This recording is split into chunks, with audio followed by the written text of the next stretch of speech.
makers of Johnson's Wax for home and industry present Fibber McGee and Molly, written by Don Quinn, with music by the King's Men and Billy Mills Orchestra.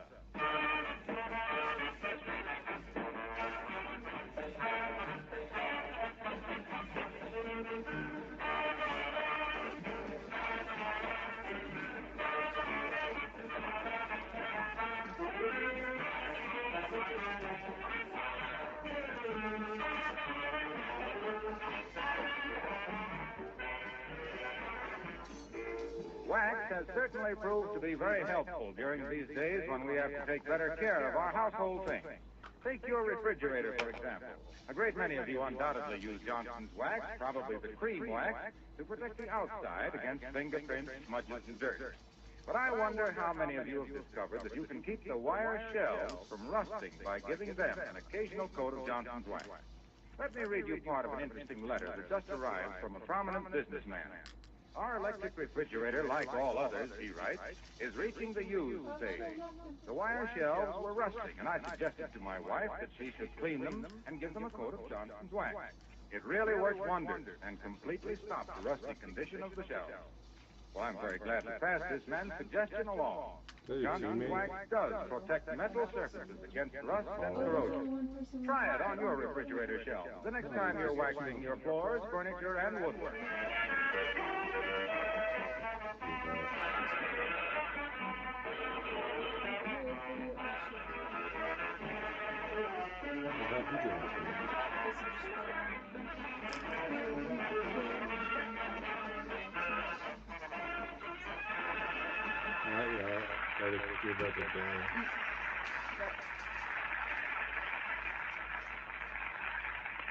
If you could follow a mail carrier for one day and see the mixed emotions that he leaves in his wake, it would probably wear you out. So let's just follow the postman to one address. 79 Wistful Vista, the home of Fibber McGee and Molly.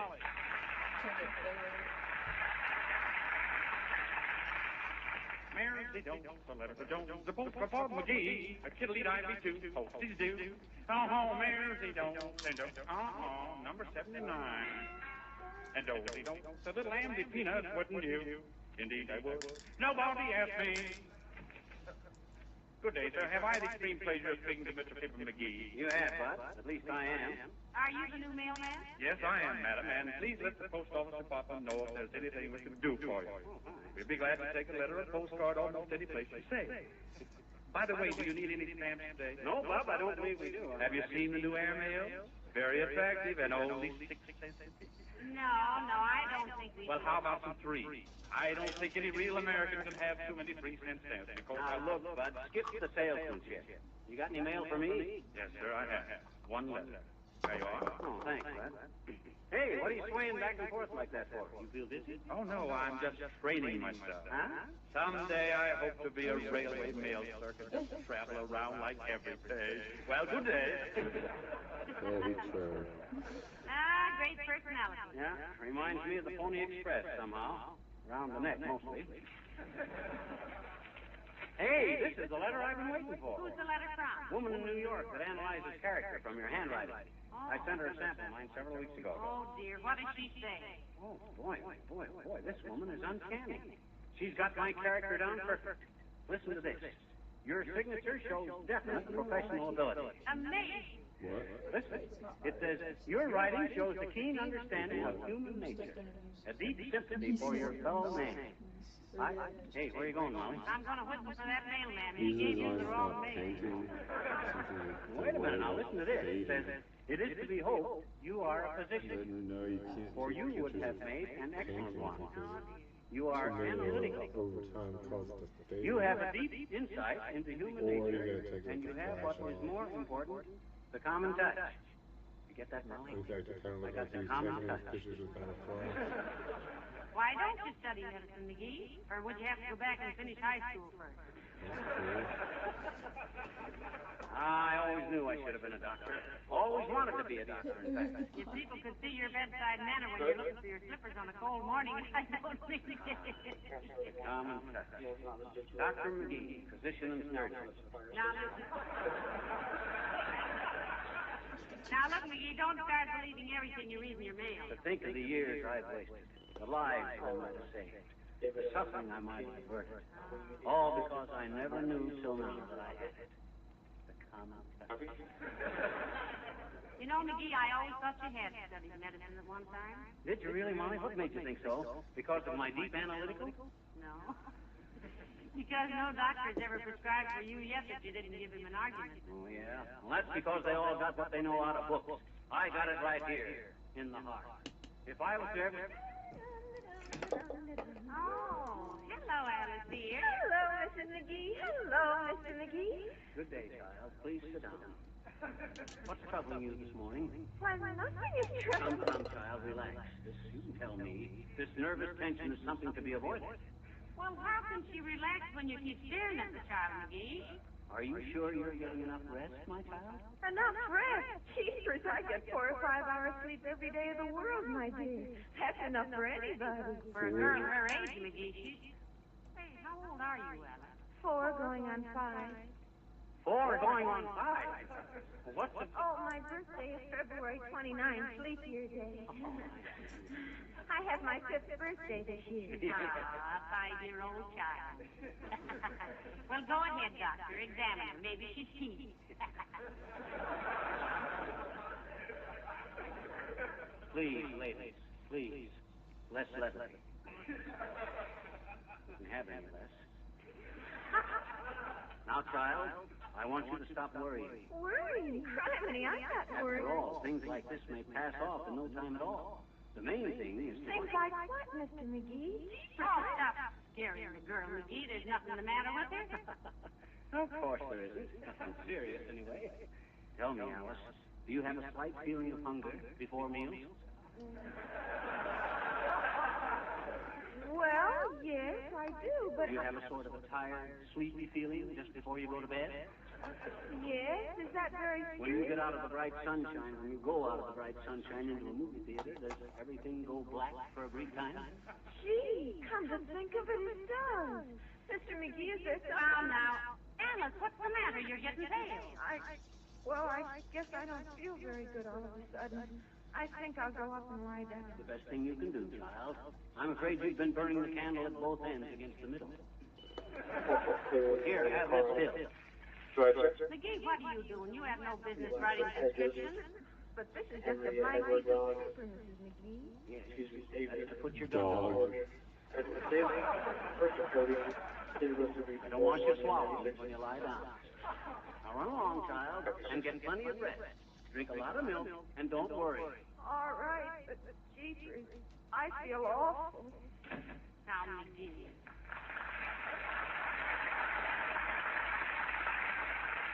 What'd you read? Jerry, what was the idea of all that? The common touch, my dear, the common touch. Cheer up the sick ones and scare the junior out of the healthy ones. It's all a matter of human understanding. The common touch, and I got it. Yeah, So that milk party is come back to Callahan, of course, and that's Gray, Subaru, Outback, that's registered to that milk party out, of course, your friend.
understanding of human nature, the humanitarian outlook. Take all the great physicians of the world. We all had it. The common touch. How do you take a great physician like Louis Pasteur? Say, he discovered radium, didn't he? Oh, no. You're thinking of the wrong Louis. That was Louis B. Mayer. Pasteur invented hydrophobia. Oh. Well, it wasn't very smart of him. The world would be better off if hydrophobia had never been invented. Well, that was his destiny, my child.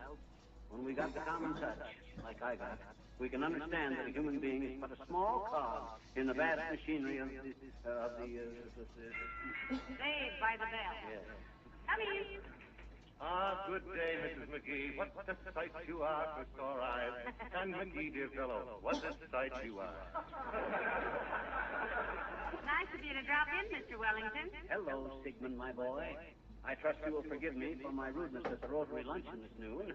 I'm afraid I was not very tolerant, but that was before I knew I had it. The common touch.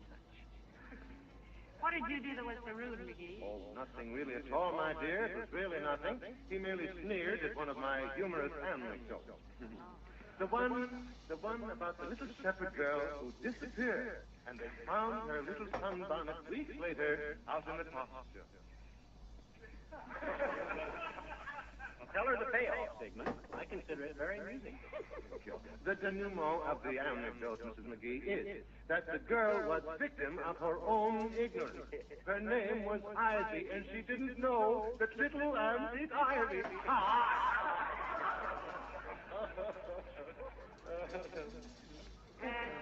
Yes? So that's all.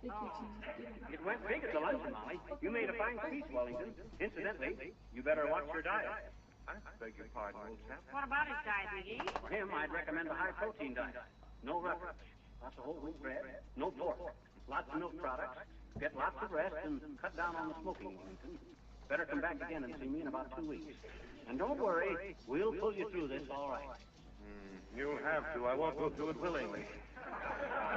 Oh, so sorry. I've almost forgot what I came over for. Will you excuse me, Mrs. McGee? Why, certainly, Mr. Wellington.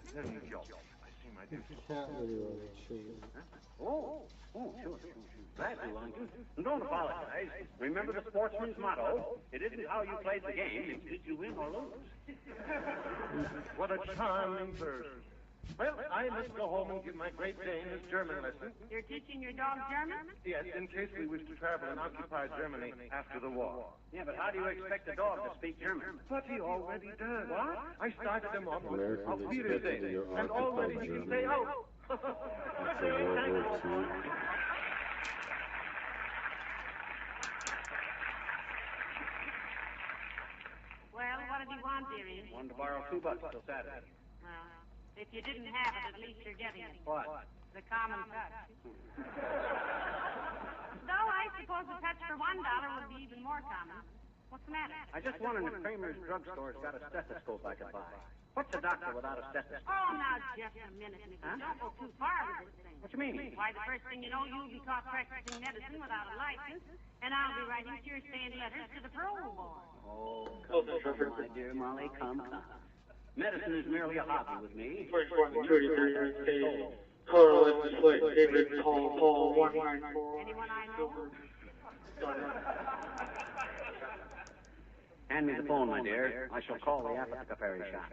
The what? You mean the apothecary shop? Yeah, the drugstore. Hello, operator. Give me Kramer's drugstore. Just below. Is that you, Mert? Oh, dear. How's every little thing, Mert? What's that, Mert? Your uncle? Oh, that's tough.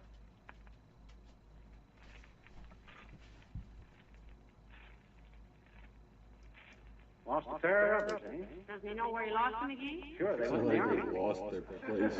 Mert's uncle runs a turkey's back. Oh. What's that? Okay, thanks. Drugstore doesn't answer. Maybe they ought to. Hello, kiddies. Remember me, the man who sells the you-know that's so good for your stuff and things? Hello, Mr. Wilcox. Hello, boy. Sit down and stop worrying about it. Worrying about what? Crease in your pants. It's all very well to be neat and clean, boy. But overemphasis on one's personal appearance indicates that one is socially unsure of oneself. You feel all right, pal? He's all right, Mr. Wilcox. The great physician was lost in McGee, and he's trying to find it again. Health all right again, boy? What do you mean again? Well, you did have the flu, you know, Mr. Wilcox, remember? Yes, and I remember a guy named Von Zell came in here and nearly ruined me. If you've got to analyze a character, pal, work on Von Zell. There is one. Fine lad, Bonzel. Splendid personality. Hey, by the way, what do you mean I'm worried about the crease in my pants? That never worried me, and you know it. No, Mr. Wilcox is just naturally well-groomed. If that's a character deficiency, you could deteriorate a little yourself.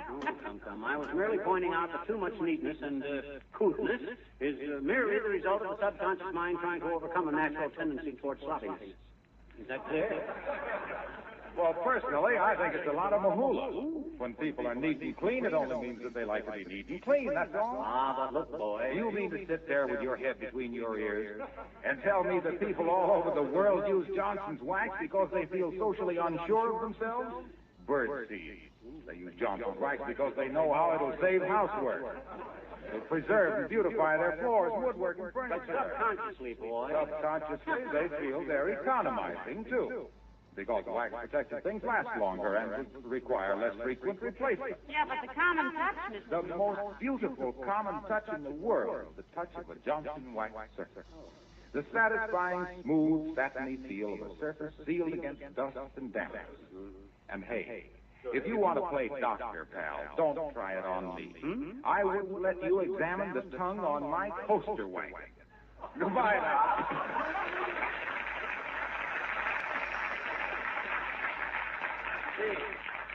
Been holding out on me, eh? What do you mean? He never told me he had a coaster wagon. Oh, well, it's them little weaknesses of people that endears them to me. Hey, I wonder how I'd look if I grew a goatee. Probably like a small buffalo, Bill. Now, listen, you can just sit here in your mellow little mood and love the human race. I've got to order some groceries. Okay, Molly, dear. Ah, there goes a good kid. For her sake, I'm glad I never did steadiness. I'd have been constantly traveling all over the world, being consulted by famous people, with her sitting here alone, lonesome and neglected, watching out the window for her famous husband. I'm sorry, my dear, but my duty is to the world, I say.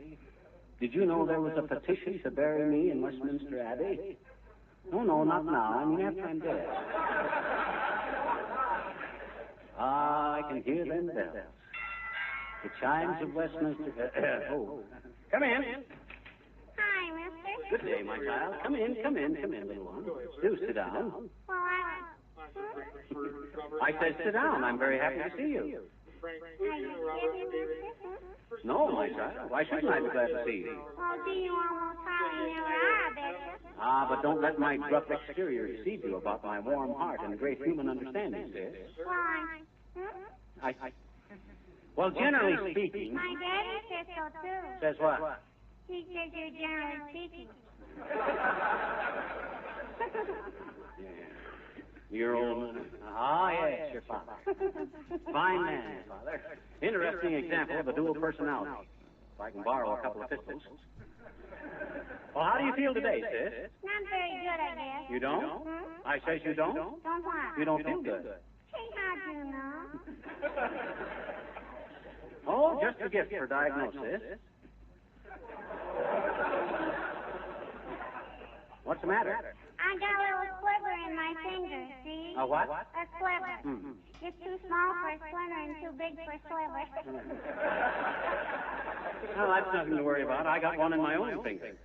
Come, sit on Dr. McGee's lap and I'll remove the sliver. Oh, you're not a doctor, I bet you. Now, you mean if I never went through the ridiculous formality of getting a degree? No. But I got all the qualifications, sis.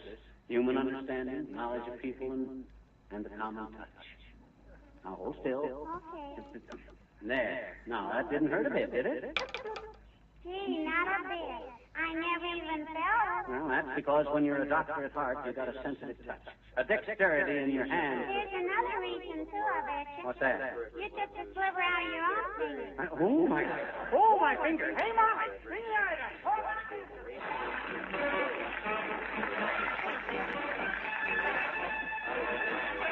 The King's men sing Johnny One Note.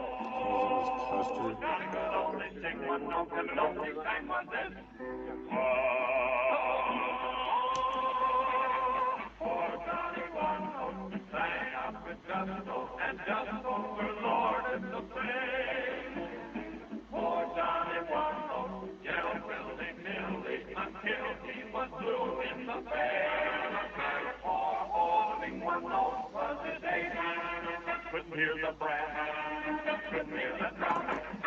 He was in a class by himself, by God. Oh, poor Johnny Wando got in indeed a great chance to be brave.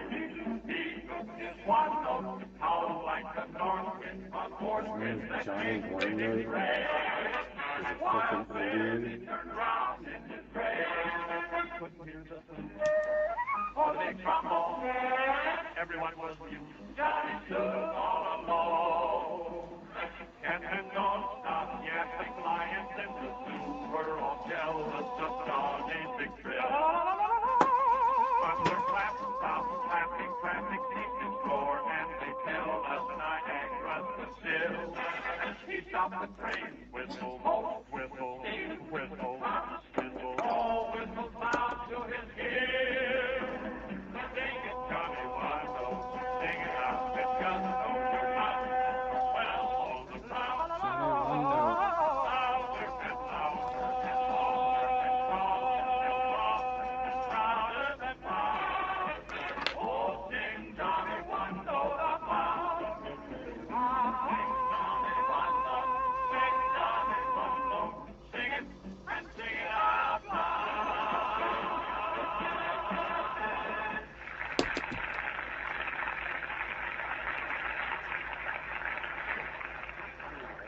What on earth are you doing, McGee? I'm brushing up on my medical studies. Hey, we got to get a new dictionary, Molly. This thing hasn't even got a simple medical term like pneumonia in it. Strange that our dictionary shouldn't have pneumonia. We leave it open half the time. Well, it ain't in here. Look, it skips from Newmarket right down to Newsboy.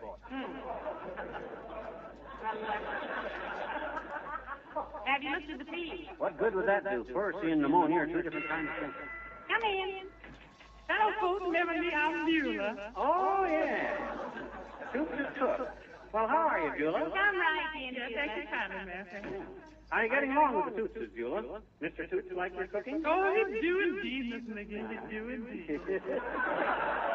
And I just at breakfast this morning, he said, Beulah, you say? He was addressing me personally, you know. Ah, yes. Yeah, then he said, Beulah? He said, your biscuits is just like a feather. That's what he said. Like a feather, huh? Yes, and then he said, now can I have one that's more like a biscuit?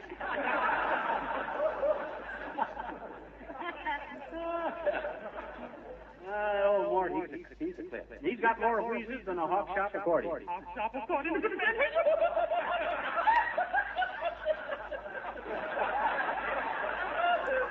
Oh, he really used me, man.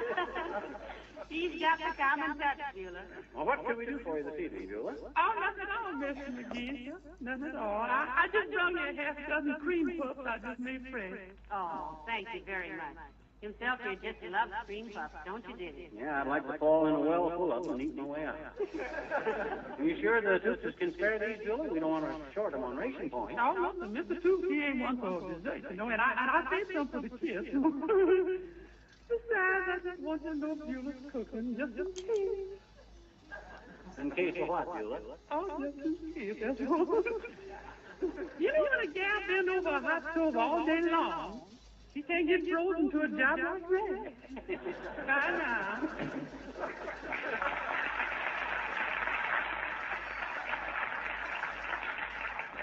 Say, McGee, you think she's in for a job with us? Yes, ma'am, I was.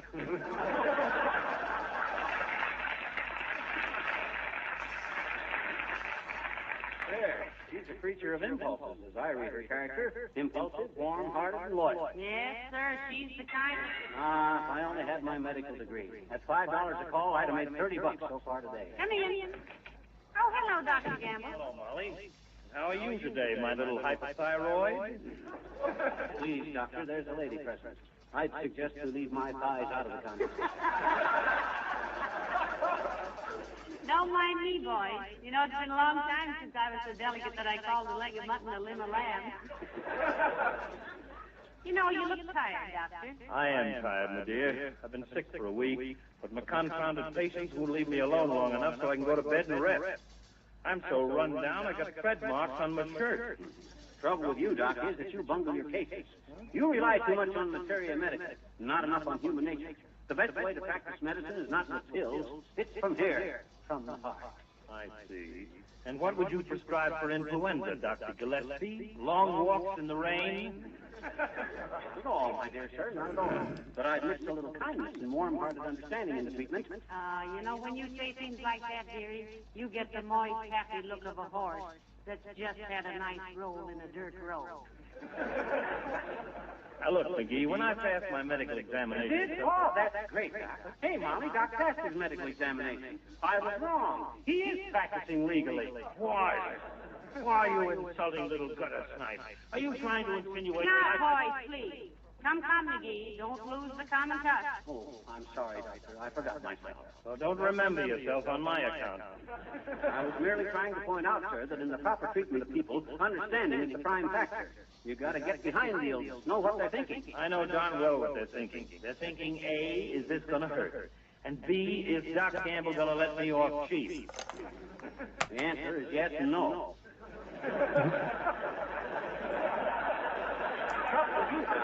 The trouble with you, you lack the important essential for greatness in your profession. Yes? Yes, the common touch. Well, of all the impudent, unmitigated, double-distilled arrogance, how you can have the infernal, shameless, insolent bumptiousness to stand there. No understanding. Stand there and tell me I don't understand my patient. For 3 grains of monoacetic acid ester salicylic acid, I kick your pudgy little carcass from here to hell sinking. Oh, yeah, well, let me... Now, hush, McGee. Look, Doctor, it's all from the letter that he got. Yes. Letter? What letter? This letter right here, Doc. It informs me in no uncertain terms that I got what you lack. Tolerance. Understanding. The common touch. Where did you ever get a letter like that, off a Ouija board? No. From a handwriting analyst, Doctor. He says McGee has the finest possible character to make a great physician. They could tell that from my handwriting, Doc. Ain't it wonderful how accurate they can size the guy up from a mere signature? My gosh, Wait a minute. Huh? When you submitted that handwriting sample, didn't you ask me to mail the postcard for you? Yes, you did, McGee. I remember distinctly. So what? This is wonderful. What is, Doctor? Why, his handwriting was so illegible, I didn't have the heart to mail it. I filled another one out and signed his name to it myself. He means they analyzed Dr. Gamble's handwriting and not yours, McGee. Well, of all the dirty tolerance, my boy, understanding, don't lose that common sense. All the dirty, low-down people.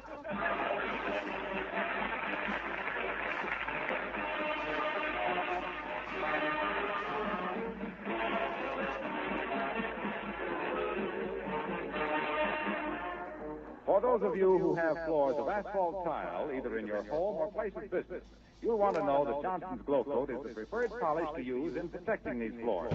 You apply Glow Coat to an asphalt tile floor in exactly the same way as to linoleum. There's no rubbing or buffing. You simply apply and let dry. Glow Coat is self-polishing. It brings out the color of the tile, keeps it new looking. It's a cinch to keep clean, and it leaves a tough film that protects the surface of the tile against wear, makes it last longer. And, of course, for the care of all your linoleum surfaces, Johnson's self-polishing Glow Coat is the kind of product prescribed by linoleum manufacturers and good housekeeping authorities and proved in use on millions of floors.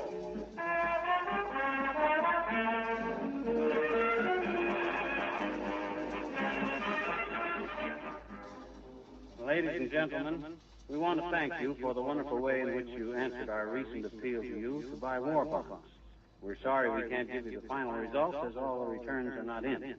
But we assure you, your response was magnificent. And today is the final day of the 4th War Loan Drive. So if you haven't bought as many extra bonds as you possibly can, now is the time to show your friends and relatives in uniform that the home front knows what to do in the 0 hour. Good night. Good night, all.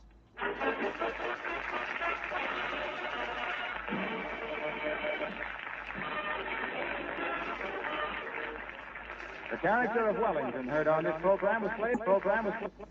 The Fibber McGee and Molly Show, rebroadcast for the American Armed Forces and their allies. Oh, they changed the song. For you soldiers, sailors, Marines, and Coast Guardsmen, it's time for Billy Mills and his orchestra, the King's Men, Ransom Sherman, Arthur Q. Bryan, and Fibber McGee and Molly.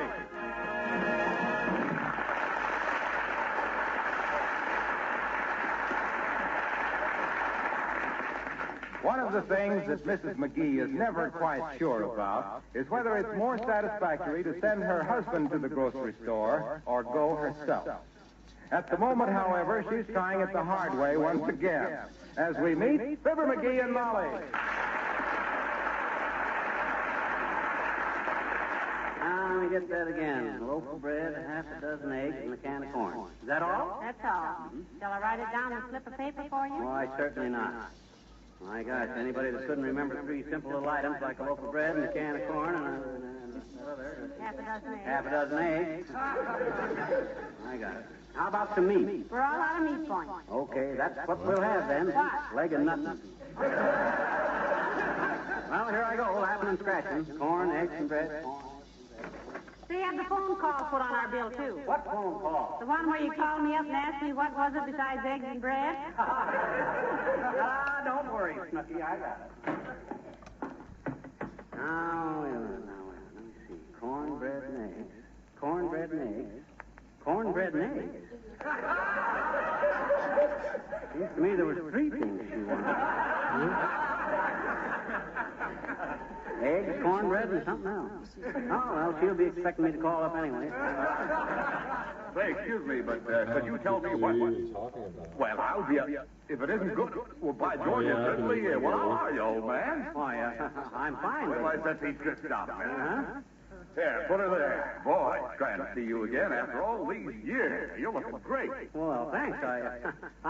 Well, you're looking great, too. It's been so many years since we met. I can't believe it's really you. Oh, yeah, it's me, all right. But you filled out a little, though. Yeah.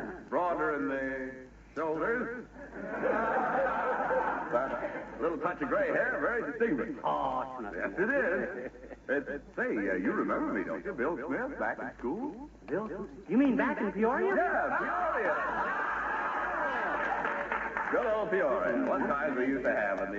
To say you are, I mean, I haven't made a mistake, have I? Your name is... McGee. Fibber McGee. You had it right. I'm sure I have. By George, this is great. Yes. Say, whatever happened to that little girl you were going with, the pretty one? She lived over by the, on the other side. You mean Molly Driscoll? Why, shucks, I married her, Bill. No kid. Yeah. You lucky son of a gun. There was a great little girl, Molly. Well, tell her old Bill Smith said to say hello. Hey, why don't you tell her yourself? We live right here. Come on in. She'd love to meet anybody from the old hometown. Take a barge in on them like this. Horse feather. Hey, Molly, look who I found. Walking the streets like an old bum. Remember Bill Smith we used to go to school with in Peoria? Well, how do you do, I'm sure, Mr. Smith. Molly, well, you haven't changed a bit. And don't call me Mr. Smith either. It was Bill when we were both in, what was the name again? The tough teacher we had. Miss Fiddick. Miss Fiddick. Yes. Well, that's the one. What a woman. She had a face like a tired cantaloupe. Molly, you look wonderful. If I hadn't happened to be passing an old Fibber, hadn't recognized I knew you the minute I saw you, Bill. Of course, I got a terrific memory for faces. McGee, why do you let Bill stand there with those suitcases? Give the man a chair. Oh, for God's sake. Here, sit down. Sit down, Billy boy, sit down. Billy boy. I haven't heard that since the old days when you were on the team, Fibber. What team was that, Bill? What do you mean, what team? I was second blade on the Mumbledy-Peg team, wasn't I? Oh, this is wonderful. Just arrived in town and I meet up with two of my old school days friends. So sometimes I... Pardon me. Oh, come right in, Alice, dear. Well, I was just... Hi, Alice. Oh, your daughter, McGee? It's amazing resemblance. No, Alice isn't our daughter, William. She's just... Oh, not your granddaughter. No. Jeepers, I'm not really a relative at all, Mr. Oh, excuse me. Mr. Smith, this is Alice Darling. Alice, shake hands with our old school chum, Bill Smith. Delighted to meet you, Alice. How you do? Alice is doing war work at the airplane plant, Mr. Smith. She's a welder, Bill.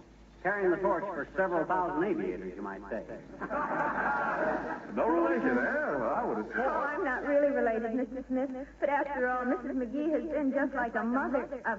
Like a big sister. Thanks for the reduction in rank here. And Mr. McGee is sort of a second father to me. In fact, he acts a lot like my real father, especially when I forget my key at night and he has to come down and let me in. Oh, I don't mind, Alice. My guy'd have to be pretty bad-tempered to mind waking up out of a sound sleep at 2 a.m., getting out of bed onto the icy floor, stubbing his toe against the door facing, falling over an end table, going downstairs to let somebody in who's only lost 4 door keys so far. Did you want to see me about something, Alice? Oh, nothing in particular, thanks. Well, goodbye, Mr. Smith. I suppose I'll see you in the morning. I'm afraid not, Alice. I'm just in town overnight on business as soon as I check into a hotel. My gosh, Bill, I never even asked you where you were staying. Oh, they'll never let you stay at a hotel, Mr. Smith. You might just as well relax. Mr. and Mrs. McGee are the most hospitable people in town, and any time an old friend of theirs shows up, well, I better be going, I guess. Goodbye. Goodbye. Goodbye, Alice. Well, I guess I better be shoving off, too. No, sir, you're staying right here tonight, Billy boy. Of course, William. Oh, I couldn't impose on you like this, after all. Come on. Give me them suitcases. How's Uncle Dennis's room, Molly? It's all ready, dearie. Uncle Dennis won't be back for several days. Yes. Uncle Dennis, is he the uncle who... Yes, but not as much as he used to. Well, come on.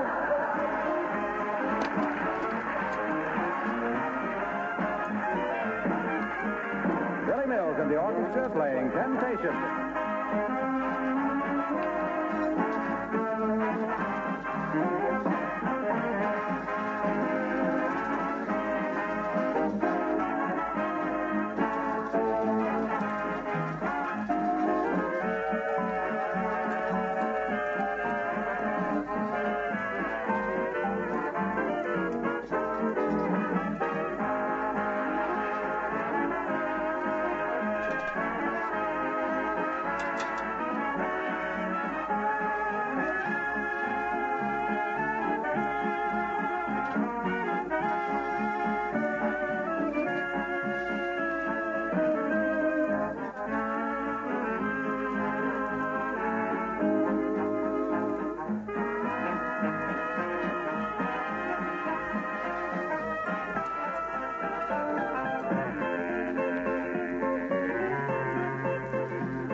You'd better get back to the grocery as soon as you can, McGee, if Mr. Smith stays for dinner. Oh, he will. Gee whiz, we can't turn an old schoolmate away. Incidentally, what does this Mr. Smith do, McGee? Search me. I hated to ask him.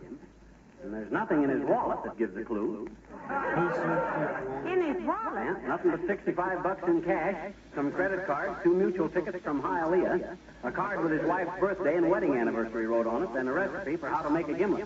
Oh, a gimlet. Maybe he's a tool maker. Could be. Say, McGee, what were you doing going through the man's wallet? Aren't you ashamed of yourself? Why, Molly, you know I wouldn't do a thing like that. All that stuff fell out of his wallet when it dropped on the floor when I shook his coat. Oh, well, he... Well, where is he now? Washing up. Says he'd be right down. He asked me who crocheted them guest towels, and I told him you did, Molly, and he says he'd wipe his hands on his shirt tail before he touched them beautiful things. Oh, my goodness, those were just some old cats. Come in. Oh, Mr. Wellington. Good day, good day. Mrs. McGee, how charming you look. And McGee, how? Say, if you two Potawatomis want to make big medicine, the squaw can go tip a few arrowheads. Not at all, Mrs. McGee. Not at all. I merely called to remind Chairman McGee. Chairman McGee? What am I chairman of now? Doggone it, you guys slap me on every committee that any egghead can think of. I can't come to any meetings tonight, too. No, we have a house guest, Mr. Wellington, an old schoolmate from Peoria. After all these years. Ah, yes. As the fellow said, after he wore bow ties for 15 years, long tie, no see. But there's nothing like meeting old friends. Now, you take my half-brother. Why? Well, frankly, I don't want him. What good is half a brother? Try to borrow $20, and what do you get? 10. Play a game of golf with him, and what does he do? Quits after 9 holes. Say, is he the brother that keeps turning his head and winking at you, Mr. Wellington? You know, the one that ran the lighthouse for so many years? No, that is my cousin, Torpid Wellington. My cousin once removed, which everyone agrees wasn't often enough. Well, must be wonderful to be a half-brother and only have to sit through part of a double feature. What does he do, Sig? He is an executive of that factory on Oak Street, the one that manufactures the cedar chest. Oh, yes. Do you know that in 1927 they made only 724 cedar chests? But in 1943, I repeat that, in 1943, they made 4,367. Isn't that some? Some what? Chest expansion? Well, try and make the meeting if possible, old fellow. A pound of toodaloo to you, Mrs. McGee, and to you, McGee. Ooh.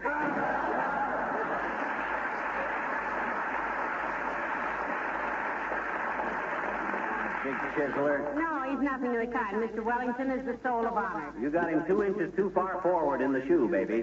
That guy's one of those kind of... I certainly feel refreshed. This is a very comfortable home you have here. You own it, Fibber? It's a partnership deal, Bill. Oh, you and Molly? No, us and the FAK. Well, you don't know what it means to be far from home and run into 2 old friends like this. Say, you remember that store in Peoria where us fellows used to hang out, Fibber? Huh? The, you know the one down on the, right across from the, you know. Oh, the Puff Cigar Store. The Puff Cigar Store. I haven't thought of that place for years. Those are great old days. What have you been doing yourselves, anyway? Well, himself here was in vaudeville for a while, Mr. Smith. Vaudeville, huh? Yes, sir. A guy and I by the name of Fred Mitney from Starved Rock, Illinois. Yeah. Had a great little act. Songs, dances, and comical sayings. Had so many bookings, we never played the same place twice. Ah, those lucky places. Say, tell Mr. Smith the joke you and Fred Mitney always used to do, McGee. Which one, Molly? You know, the one where you come out in the hip boots and Fred said, what are those? And you say, these are my golf shoes. And he said, golf shoes? And you say, yes, a hole in one. Tell Mr. Smith that one.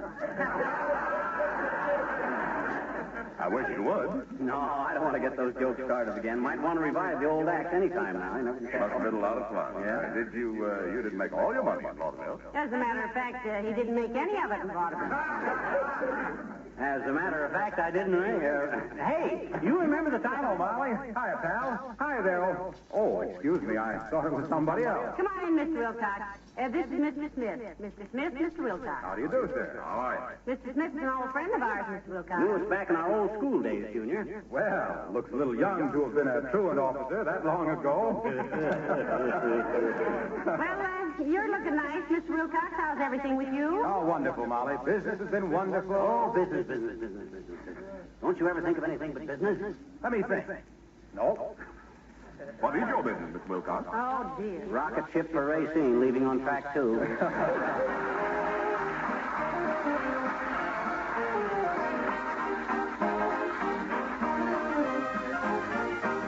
The King's Men singing Starwood Mountain. I've got a gal in Starwood Mountain. Hold it down, fiddle-I-day. She won't come and I won't call her. Hold it down, fiddle-I-day. Roosters are crowing in Starwood Mountain. Hold it down, fiddle-I-day. So many pretty gals I can't count 'em. Hold it down, fiddle-I-day. Big dog barking, the little ones bite ya. Hold it down, fiddle-I-day. Big girls courting, the little ones fight ya. Hold it down, fiddle-I-day. My true love lives up in Ledger. Hold it down, fiddle-I-day. She won't come and I won't fetch her. Hold it down, fiddle-I-day. My true love lives over the river. Hold down, fiddle, come some of them days. A few more jumps and I'll be at the head of the holler. Oh, down the fiddle, some of them days. She won't come and I won't follow her. Oh, down the fiddle, some of them days. I got a gal on the side of the pasture. Oh, young diddly day. She won't come and I won't ask her. Oh, young diddly day. I just wrote her a lovesick letter. Oh, young diddly day. If she wants to read her, she will have to come and get her. Oh, young diddly day. Old man, I want your daughter.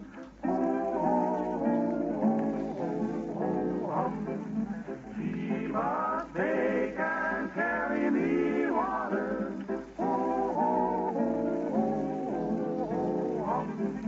Oh man, I want your daughter. Down, diddle, down, diddle, down, diddle, day. She must take and carry me water. Oh,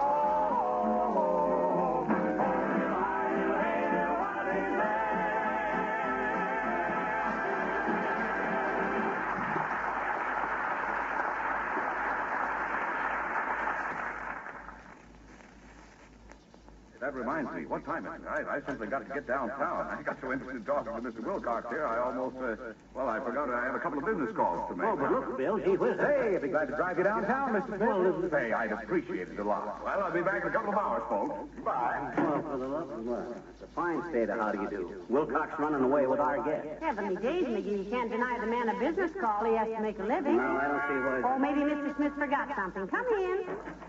Oh, hello, Beulah. Evening, folks. Could I converse with you a brief moment? Why, sure, Beulah, sure. What's on your mind? Well, thank you, sir. Mrs. Stoops want to know. Mrs. Stoops, that's where I work, Mrs. Stoops. Yeah, we know. Well, Miss Stoops, you was playing contact bridge this afternoon, and she wanted a bottle of mint sauce, and she wanted to know can she buy enough meat points so she can get a shoulder of lamb.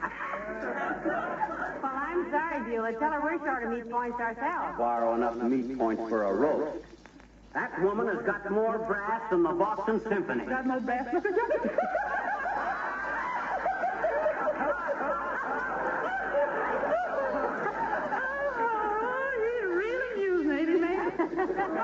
Well, don't ask me, Beulah. A woman can't testify against her own husband, you know. By the way, Beulah, do you wear a uniform over at Stoops'? Yes.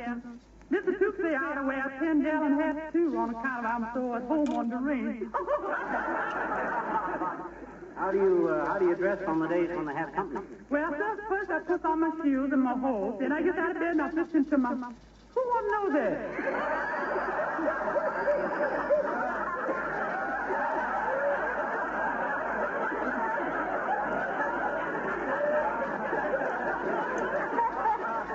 He meant what uniform do you wear, Beulah? Oh, excuse me, sir.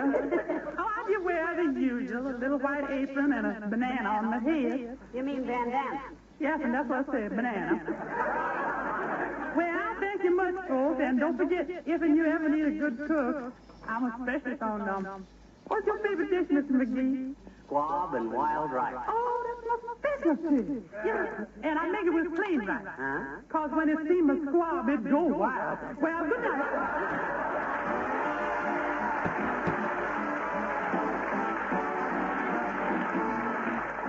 The King's Men, and there's he goes. Everybody's doing it, you hear it every minute. A kiddly-daggly-doo, wouldn't you? Or would you? Merry-don'ts and dozy-don'ts, there must be something in it. We've done a little research on the fly, and brother, there is more to this than meets the eye. Skunky-durbs and monkey-durbs and little bones together, a yaggly-daggly too, are you listening? Skunky-durbs and monkey-durbs and little bones together, a yaggly-daggly too, wouldn't you? The words sound queer and crazy to the ear, but it's easy to put them together. Say Ramsey pie and Lamsey pie and Ramsey corn and Hensey corn, and did you know that little skunky heather? Oh, no! Skunky durbs and monkey durbs and little bonds together, a yaggly tether too, wouldn't you? A yaggly tether too, wouldn't you?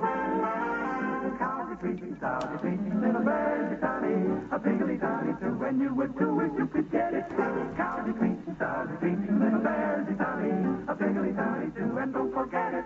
Now everybody knows that a cow eats corn, and if a berry's honey, he will get stung.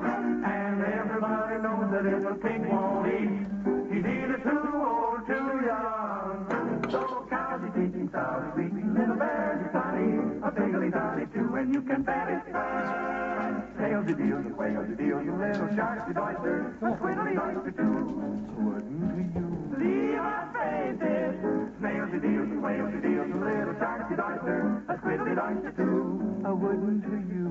We embrace it. The words sound a little queer, aren't they just a bit peculiar to the ear? They make you want to run away and climb into a cloister, or skipping all the silly stuff about snails eating eels. Just how does a shark crack an oyster?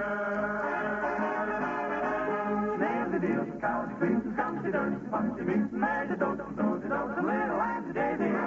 We are going crazy too, wouldn't you?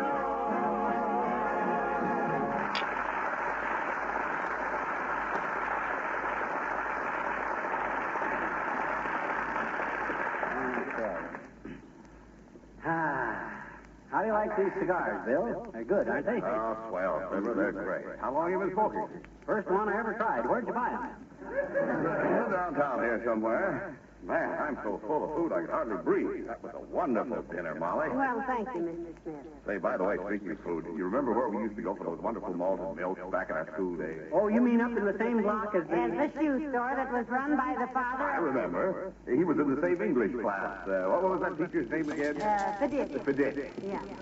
She went around with a fellow who... Went with him. She was married to him. That's right. She went around with him, too. See, was your father the Smith that had the cleaning and dyeing place over? No, Molly. That was another Smith. His name... Oh, I remember him. He was from up on the... That's right. And then your father must have been the one that... That's the one. Did a great business, too. Made a lot of money. Yeah, I remember the place. Just across the street from the store that sold... Oh, were they good. 2 for a nickel. That was the first place Dad had. The second place was over near the... I know, with the green awning. And the windows full of... Oh, I love that shop. Yes, it was a very popular place with the... The high school crowd. Yeah, oh, boy, it sure was. How'd your old man ever get into that business, Bill? That's a pretty long story. I think Molly's pretty tired. I'd love to sit around and gab all night. I've got a long train ride tomorrow.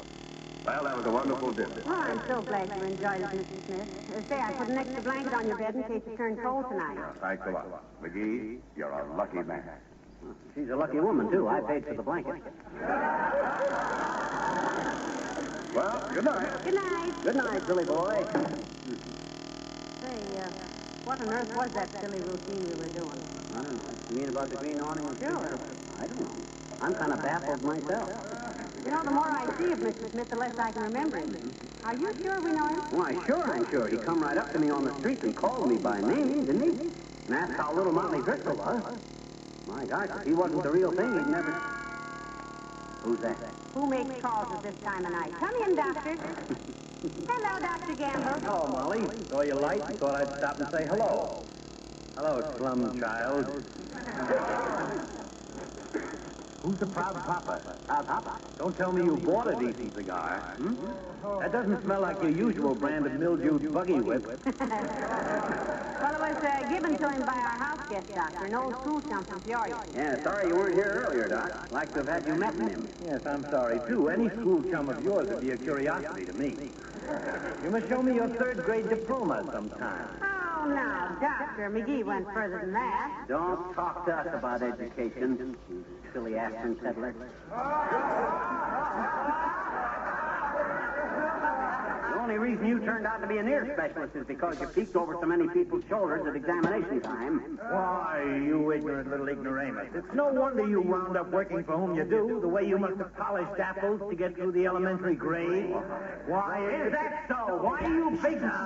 Boys, be quiet. Mr. Smith is asleep.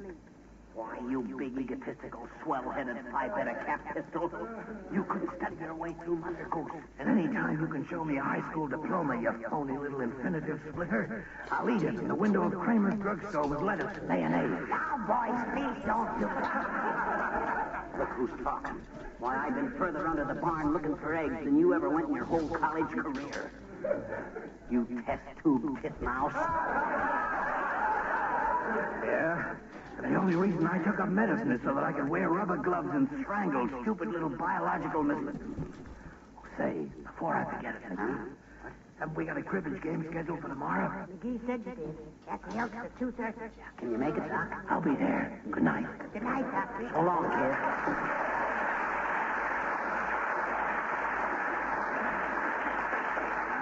Great guy, Doc. I'd like to have Bill Smith meet him. Well, I'd still like to know if he went to school with you or with me. Oh, well. We'll ask him in the morning. Come on, let's go to bed.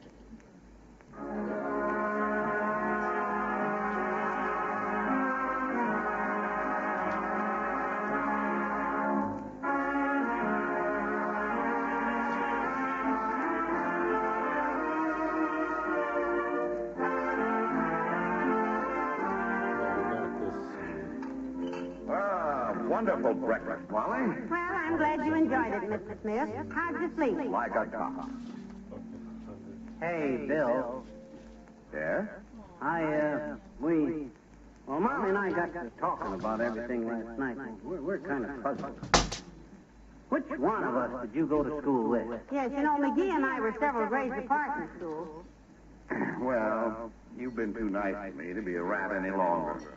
I didn't go to school with either one of you. What? In fact, I've never been in Peoria in my life.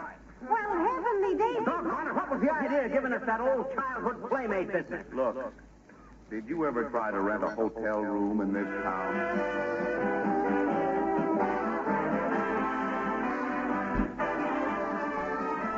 Of all the deceitful, chiseling grafters, that guy Smith was the dirtiest, lowest down.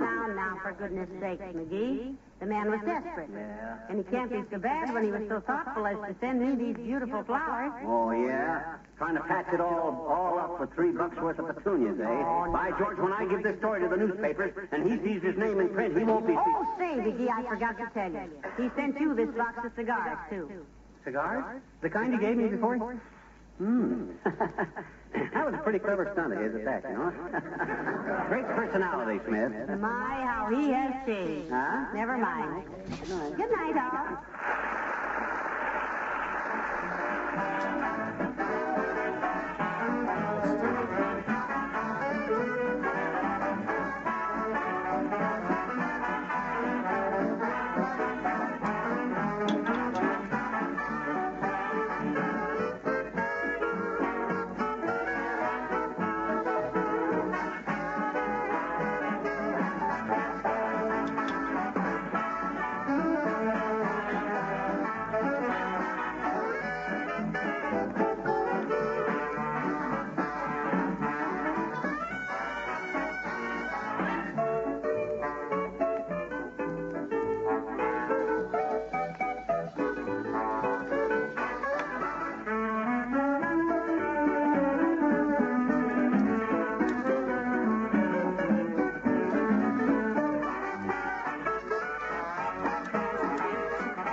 This rebroadcast of the Fibber McGee and Molly Show is a presentation of the Armed Forces Radio Service.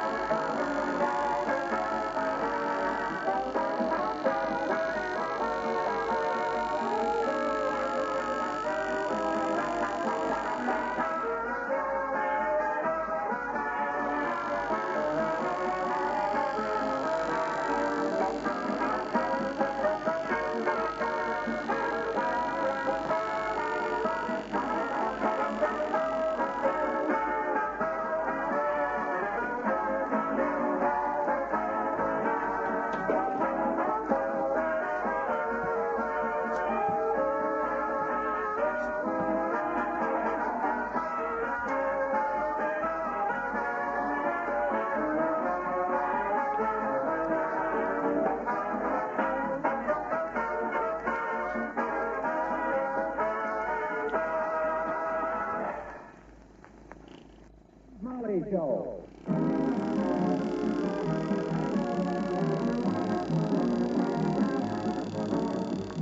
The Armed Forces Radio Service presents the Fibber McGee and Molly Show, a special rebroadcast for all you men and women in the Armed Forces of the United Nations, with music by the King's Men and Billy Mills and the orchestra.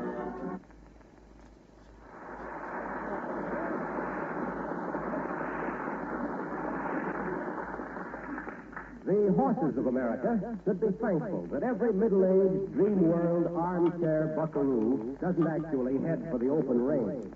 For instance, as we meet Fibber McGee and Molly.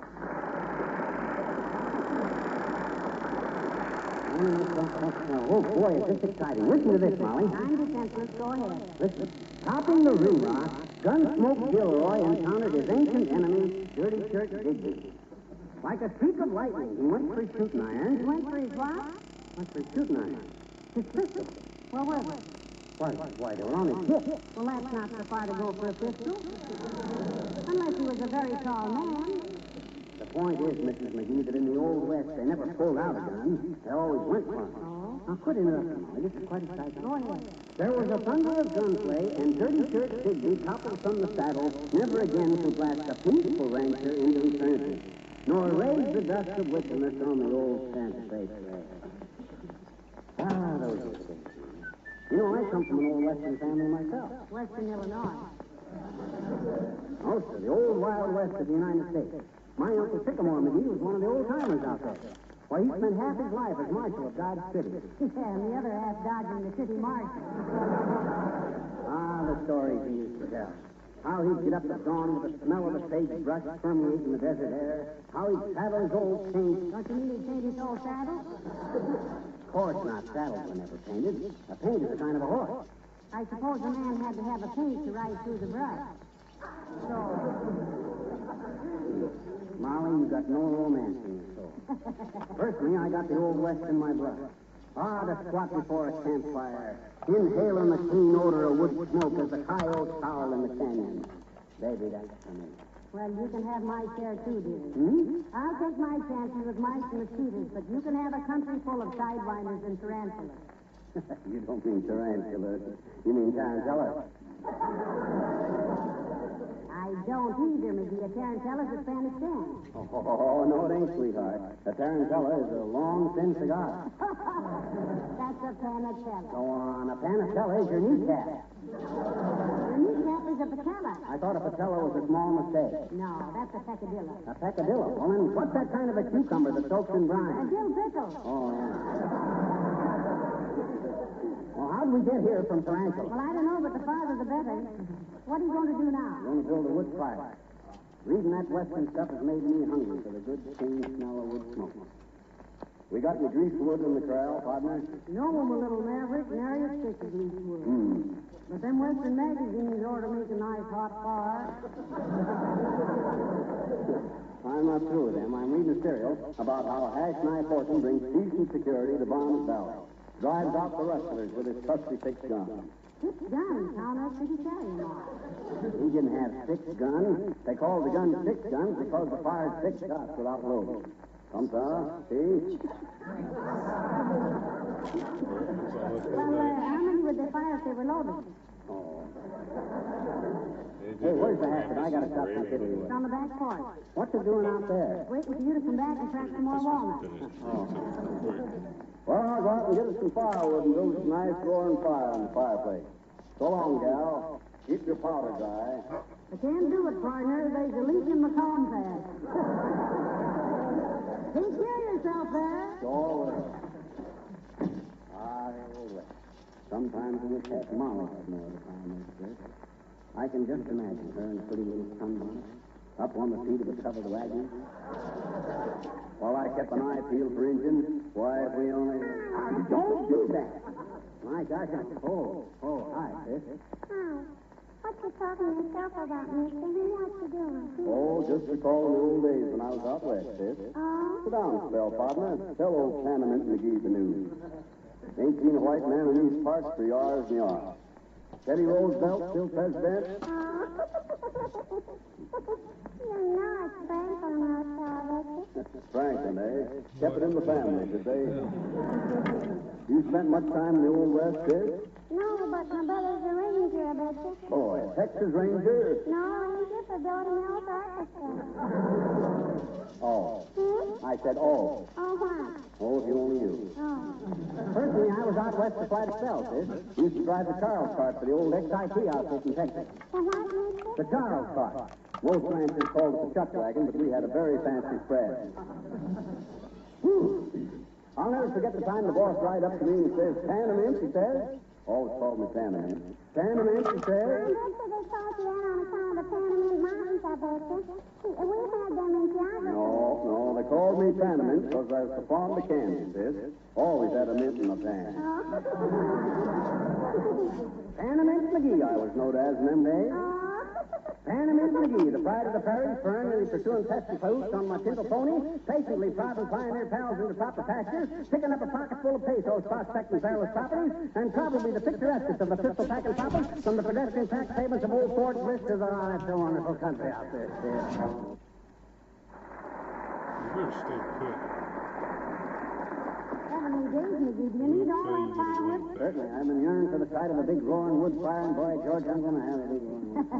Well, you use all that wood, and we'll have a few roaring firemen in here, too. Don't worry, baby. I know all there is to know about fire building. Say, McGee, you've got enough wood there to fuel the Natchez and the Robert Lee Lee. Oh, no. Just got a handful of kiddly wood, that's all. You mean kindling wood? I said kiddly, did I? Handful of kiddly wood, a few hunks of 2x4 to get her started well, and an armful of logs to pile on top. Oh, let's see. What smells so funny? What do you mean, funny? There's no sweeter smell in the world than fresh cut wood for a fire. Smells like oil. Oh, maybe you smell that transmission grease. What transmission grease, said Peter in the word? Well, you see, I was really yearning for was a real western fire, see? And what do they use for a fire out on the open range? Greasewood. We didn't have any greasewood, so I smeared some grease on this white pine. Oh, great. Yeah. Now, if you need any cottonwood, I've got an old sweater you can wrap around the broom handle. Okay, Mrs. McGee, scoff if you want to. Be right, but by George, when you see this beautiful fire... Come in. Oh, hello, Mr. Wellington. Ah, good day, Mrs. McGee. And McGee? Hi, Wellington. To what clumsy stroke of fate do we owe your charming presence? Would it be rude of me, old fellow, to inquire as to what you propose to accomplish with that sack of potential Charlie McCarthy's? Wellington, you're as nosy as a photo finish. Just between you and me and the insurance company, I'm building a big fire in the fireplace. He got to reading a Western story about life on the range, Mr. Wellington, and he had to have an open fire. He fancies himself another Skip-Away Harrigan. It ain't Skip-Away Harrigan, it's Hop-Along Captain. Oh. You run them pictures at your theater every Saturday, don't you, Wellington? Oh, I do indeed. Oh, I almost forgot. What I came for. In fact, I did forget what I came for. However, I shall probably remember by the end of this. We? Terribly, but I can make it home all right. Goodbye.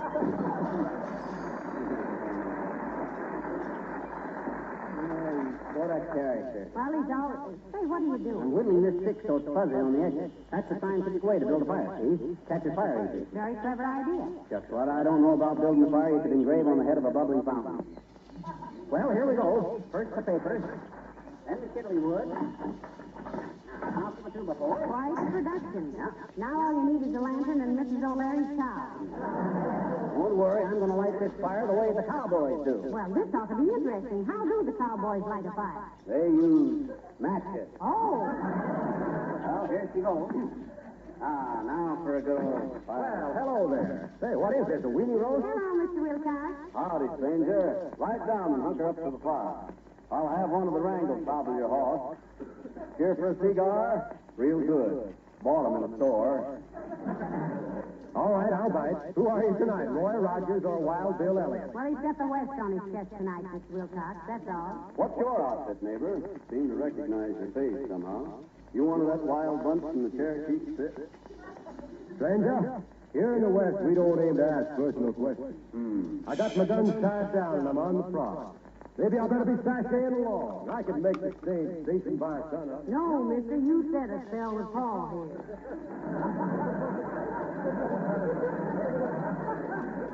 You know, some strangers down from the hills. Thank you, ma'am. Thank you kindly. What's your brand, neighbor? The Lazy F.A.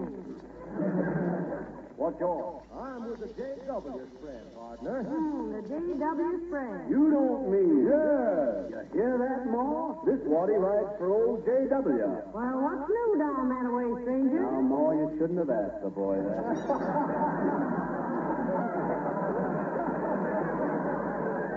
Well, I reckon I'll get aboard my bronc and split the breeze, neighbors. Better spread your bedroll by the fire, stranger. Hate to have you hit a gopher hole in the dark. If the law should inquire, stranger, have we seen you? You ain't seen me, partner. We ain't seen you.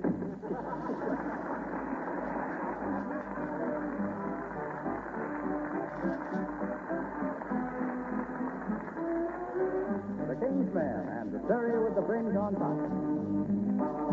When I take you out tonight with me, honey, here's the way it's gonna be. You will sit behind a team of snow-white horses in the slickest gig you ever hope to see.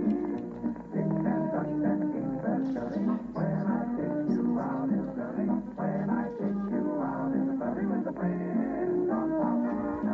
Watch that fringe and see how it flutters when I drive those high step cutters. Nosy folks will keep to the cutter and the wheels are yellow, the upholstery's brown, the dashboard's genuine leather. With high flatters, you can roll right down in case there's a change in the weather. Two bright side lights winking and blinking, ain't no finer rig I'm thinking. You can keep your rig if you're thinking that I care to swap for that shiny little Surrey with a fringe on the top.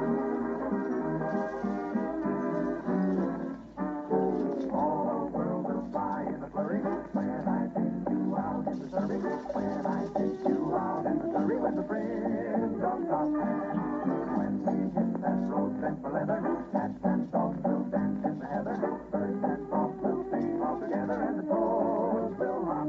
The wind will whistle as we rattle along, the cows will moo in the clover, the river will ripple out a whispered song and whistle it over and over. Don't you wish you could go on forever? Don't you wish you could go on forever? Don't you wish you could go on forever and never stop? In that tiny little Surrey, with all the fringe on top.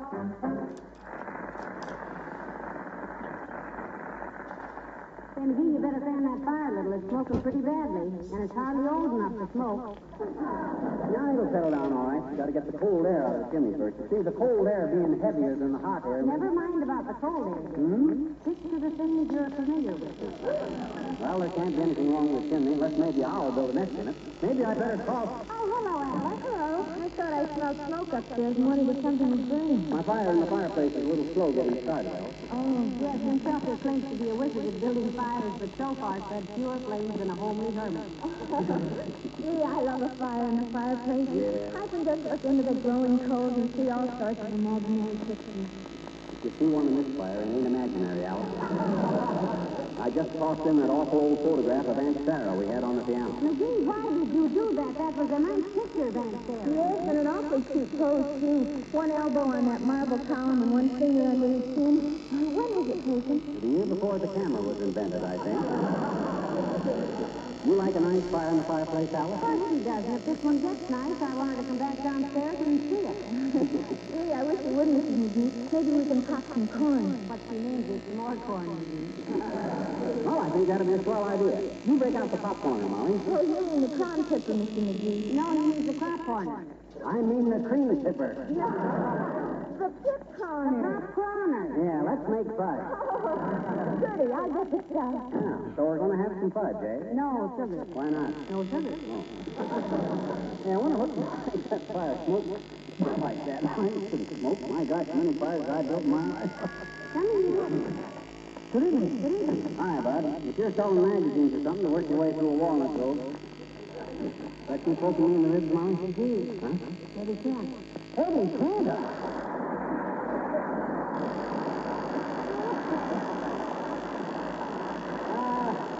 I was just kidding, Eddie. Just kidding. I knew the minute you laid eyes on me. I'm Fibber McGee. This is my wife, Molly. Glad to know you, Mrs. McGee. How do you do, I'm sure. Likewise. Did I drop in at an inconvenient time? I mean, if you'd rather finish burning those old overshoes and rag rugs. Oh, no, Mr. Candy. He just started to fuss in the fireplace and smoking a bit, that's all. Everything's kind of damp this wet weather, Eddie. The reason I started it, I was reading the Western magazine and got in for a nice open fire. You familiar with the West, Eddie? You mean the Wild West, where men and women both wear blue jeans, but the overall effect is quite different? My very words, Mr. Candy. So you seem to be familiar with the scenery out there. Ah, great country, Eddie, great country. You'd love it. The atmosphere and the music. Ah, the old Western music. Yes, and one of my favorites is the Grand Canyon Suite. Take it easy there, stranger. You just met the gal. Now, the Grand Canyon Suite, dearie, is a musical composition. It's got hoofbeats all through it. Oh, a horse opera. No, look, Fibber. It's a symphonic arrangement, a musical description, you might say, of the grandeur and scenic magnificence of the Grand Canyon. The sweep and bigness of it, the sudden meteorological changes and seeming insignificance of man against the awesome background of mighty nature. And did anybody write this down so I can see what I said? Well, thanks very much, folks, and good night. I hope we'll...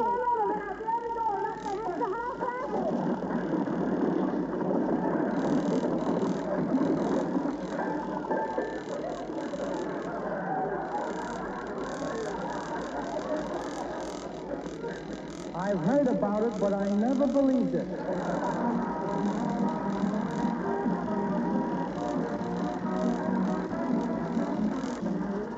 The King's Men sing the polka-dot polka. Listen, Dave, it was rain back in 1880 when you rolled and skated polka. People say in the day it was too shocking when you showed her stocking in the polka. By and by, every guy wore a tie with polka chocolate jeans. I darling, what's your answer? In a polka-dotted gown, she would hate to turn him down. So she said, Mr. Brown is quite a dancer. But before a dancer through, she would whisper, I love you, while the band played polka-dot polka.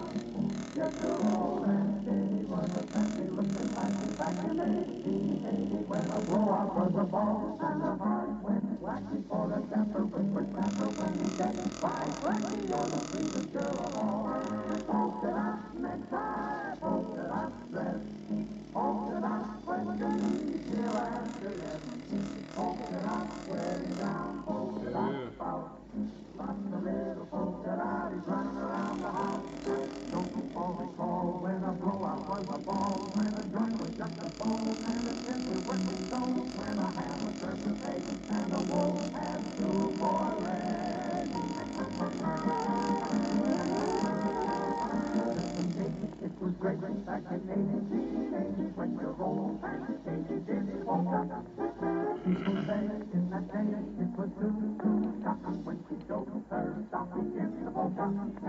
By and by, every guy wore a tie with polka-dot jeans. Darling, what's your answer? In her polka-dotted gown, she would hate to turn him down.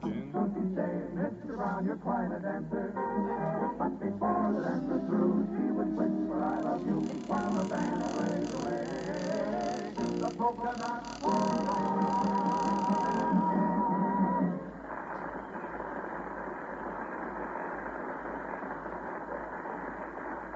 You simply have to do something about that fireplace. It's going to ruin my curtains with that smoke. Open a window or something. Okay.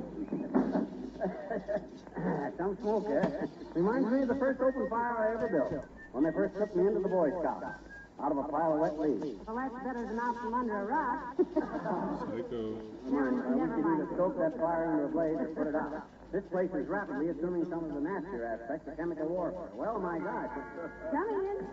How folks do you think I can do to help you in trouble? Why, no, Beulah. What gave you that idea? Well, sir, I was going past the house when I see all that smoke come billowing out the window. And I say to myself, Beulah, I said, something's definitely ungood in there, so I rushed on. Well, it was nice of you to want to help, Beulah, but it's only a smoky fireplace.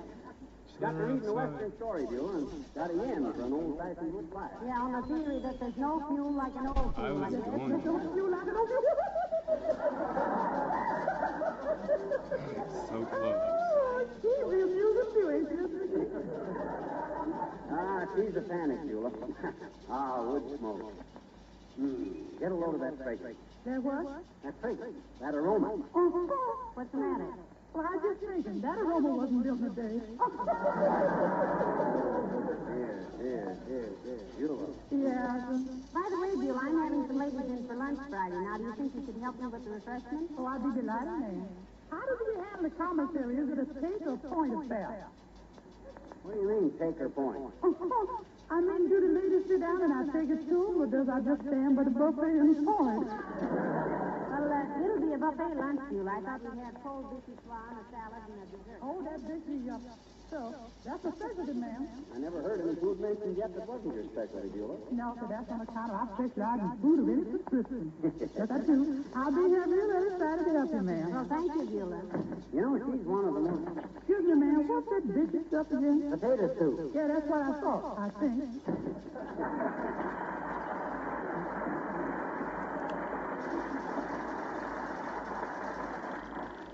Quite a gal. You know, I met her at Jimmy Sales Market the other day, and she hinted very strongly that she'd like to come to work for us. No. Yes, I told her she'd better wait. Gee, this smoke is getting terrible in here. I think maybe the wood's just beginning to... The wood's just beginning to catch fire from the... Boy, smell that pine wood. Ain't that fragrant? Wonderful. Wonderful, but hadn't we better... Come in. Oh, hello. Dr. Gamble. Hi, Doc. Come on in, sit by the fire. What fire? And where are you?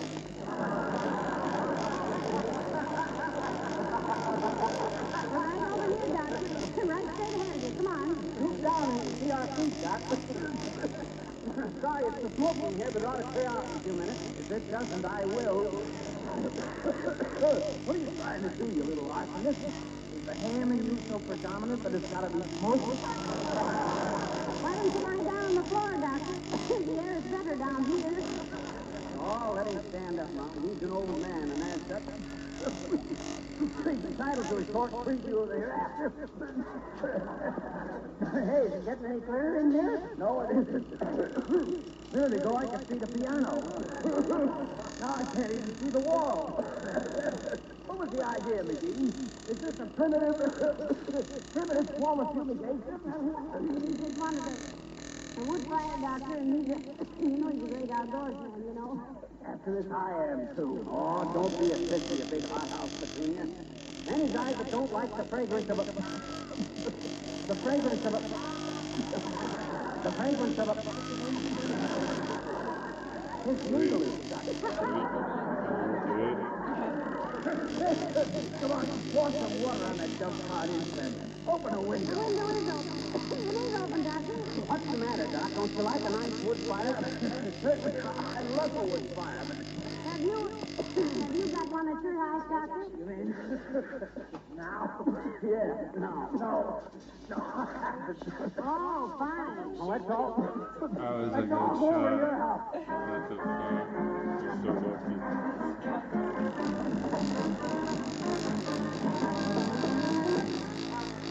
Billy Mills and the orchestra and the karaoke.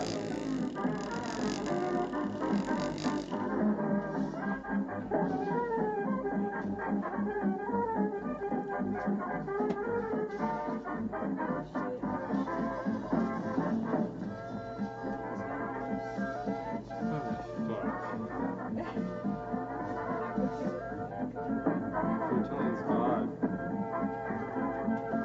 Oh, he's got another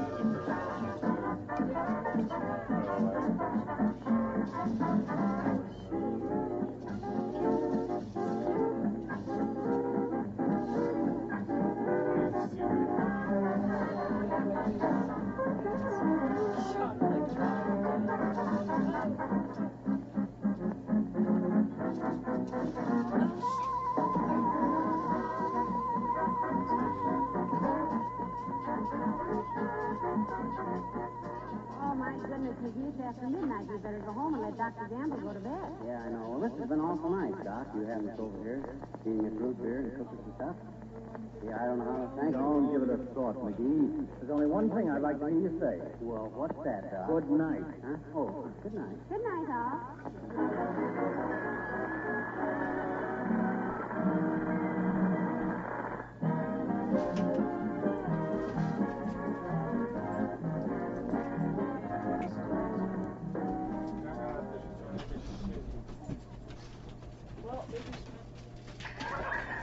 the Johnson Wax Program with Fibber McGee and Molly.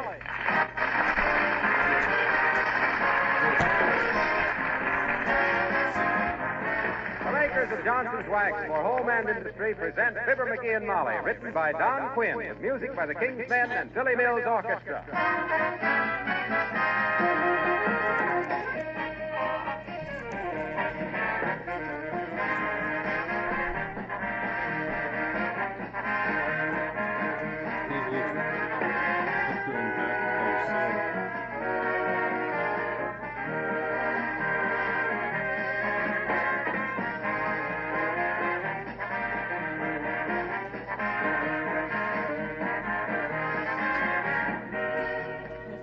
In your homes, you've known for a long time how to protect surfaces of all kinds with wax.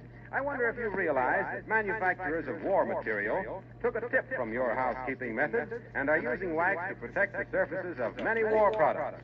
That is true. And they should thank you women for this very good idea.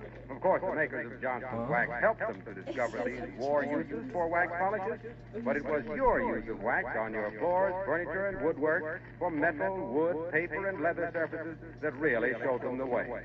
For example, a very large optical manufacturer just wrote in recently to tell how Johnson's Wax solved one important problem for them by providing smooth, polished surfaces needed in testing fire control instruments. No doubt, the smooth, polished surfaces of someone's floors or furniture first suggested this war use for wax. I guess you ladies should take a bow.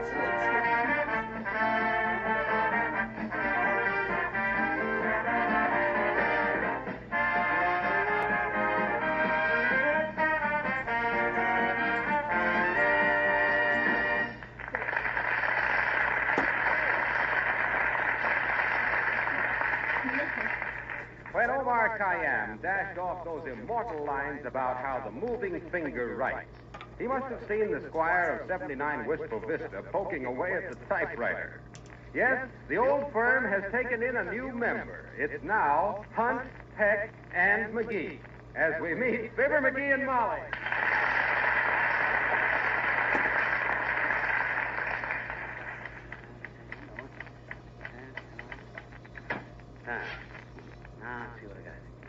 And so I say to all you listening in tonight that if all of us do our part of us won't have to do it all. Hey, Molly, how's that? How's what, dearie? I didn't hear what you said. Oh, gee, listen. Wait a minute. Wait. And so I say to all you listening in tonight, if all of us do our part of us won't have to do it all. That's a kind of a cute way of saying it, don't you think? Very tricky. But what's all this about listening in? I thought you were giving this speech at the Elks Club. Oh. Well, the committee changed its mind. I'm going to give it over station WVIS. What? Yeah, they gave us 15 minutes tonight. We can reach more people that way, they say. You mean you're going to talk on the radio? Heavenly days, isn't that exciting? Aren't you nervous? Nah, nothing to it. I was practicing all morning with an umbrella for a microphone and never had a quiver. You know, they say when you get in front of a real microphone, though, it's pretty scary. Nah, not for me. What's Fadiman got that I haven't got? More books, that's all. Now, look, here's how I'm going to start my speech. Ladies and gentlemen, this is Fibber McGee speaking. Now, wait a minute. Why do you have to tell them your name? Won't the announcer introduce you? Yeah, but I'm not taking any chances, baby. That announcer they got over there now, so used to reading the Russian war news, he can't be trusted with a simple little name like McGee. I'd likely wind up as Fibber Anovich, McGee and Prostitute. Oh, the Red Network, huh? Besides, when I go on the air as a speaker, I want people to know who's talking to them. You never know who might be listening in, and I ain't so tied up this fall that I couldn't handle a political campaign here and there. For which side? The one that offers the most dough. Politically, I have my own ideas, but financially, I'm nonpartisan. Incidentally, what made them pick you as the speaker tonight? I thought Mr. Wellington was the one who always did the oratory. Well, it was a funny thing about that. At the luncheon last week, Wellington was supposed to give a little speech, but when it come time, he just sat there. He sat there looking funny and licking his lips. So I reached up and I gave a nice little speech. Entirely extraneous, of course. No, you mean extemporaneous. But what was wrong with Mr. Wellington? Seems like somebody had poured a lot of salt in his coffee, and he couldn't even pronounce his own name for 2 hours. Who on earth would do a dirty trick like that to poor Mr. Wellington? Well, I guess I better finish.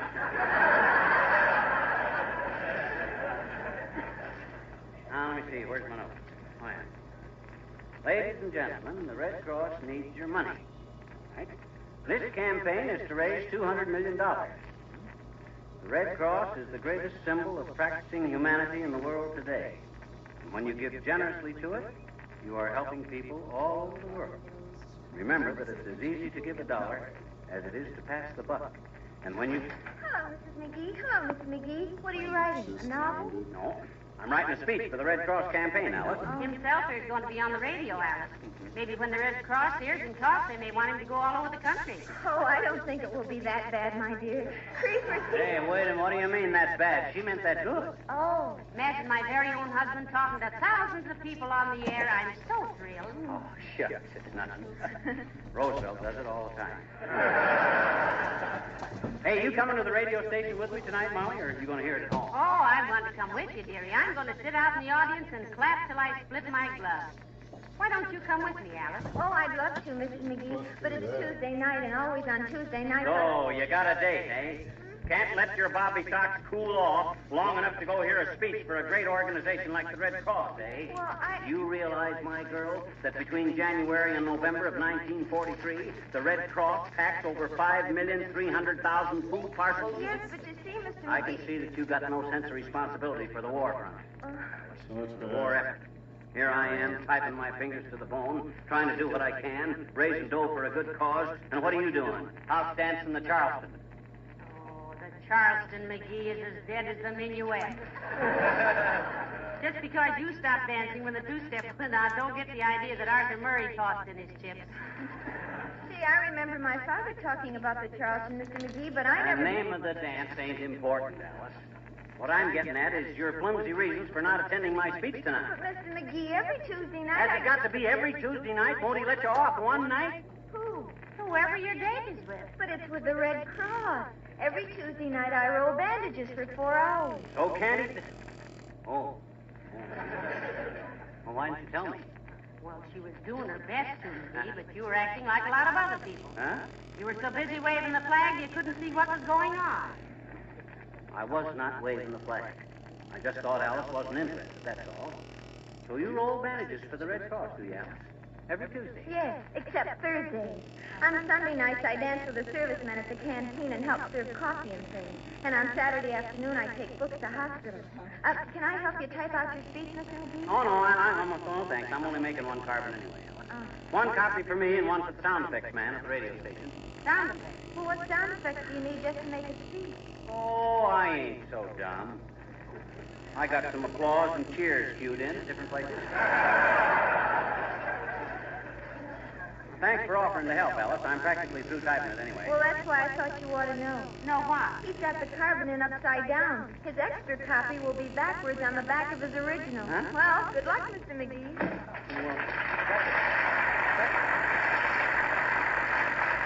I got it. Well, I'll be...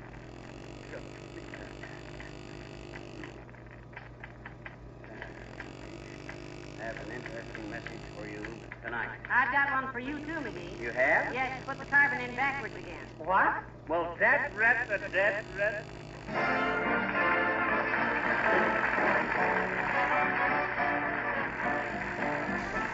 Billy Mills and the orchestra playing When They Ask About You.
But he's down. Well, then he just started gunning and then just got his You're one for Juice WRLD.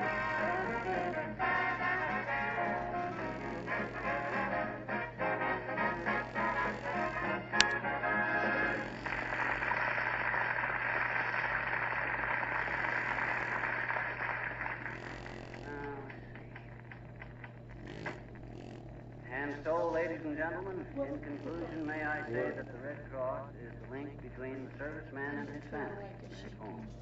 So give generously to the Red Cross in this campaign for funds, so we can give every possible serviceman every possible service. I thank you. Applause, cheers, whistles. There's that big ass fan underneath you. Hey, Molly, you can whistle through your teeth, can't you? Yeah, but I only do it on special occasions, like trying to get Literally away with located. Why? Well, look, after I say I thank you, I want you to leap up and start yelling and clapping and whistling. Just hadn't really been warm Kind of enough start for a it to big kick on a lot. Well, I haven't they got a phonograph record running of now. I haven't crowd even seen it running. Oh, no, that wouldn't be ethical. This has got to be spontaneous. Like you starting it, and then maybe 4 or 5 guys I could hire at a buck apiece joining in. I don't really think that you will. Come in. Close it is to your Oh, hello, proximity Mr. there. Wellington. Ah, good day, Mrs. That McGee. was It kind gives of me great strange. pleasure to see you. And McGee, it gives me censored. Hi, Wellington. Take off your coat and park your overstuffed frame on our ditto davenport. Yeah, thank you, no. I was merely calling to ascertain whether, or not, you have or have not the speech, or not, which you are, I think, to deliver, I'm sure, tonight, if possible, over WBIS, I am certain. Not to try to look at some Yes, he has, pictures Mr. Wellington, and it's a He's in dandy if the I ever heard one. Got it all typewritten out, Wellington, and it's the best talk I ever gave her. My name ain't Fibber McGee. Really? May I have a copy of your address, old fellow? Sure, 79 Wistful Vista. No, he means the speech. Oh, yeah. What do you want it for, Wellington? Why, the morning papers, old chap. Oh, for a cause of this scope and magnitude, the widest possible publicity is desired. Thus, the public print should have a copy for the morning edition, for that portion of the public which unfortunately were unable to hear the broadcast. Well, McGee never would have thought of giving copies to the newspapers, Mr. Wellington. He's so modest, you know. Yes. I thought he came with Here you are, something Wellington. weird looking.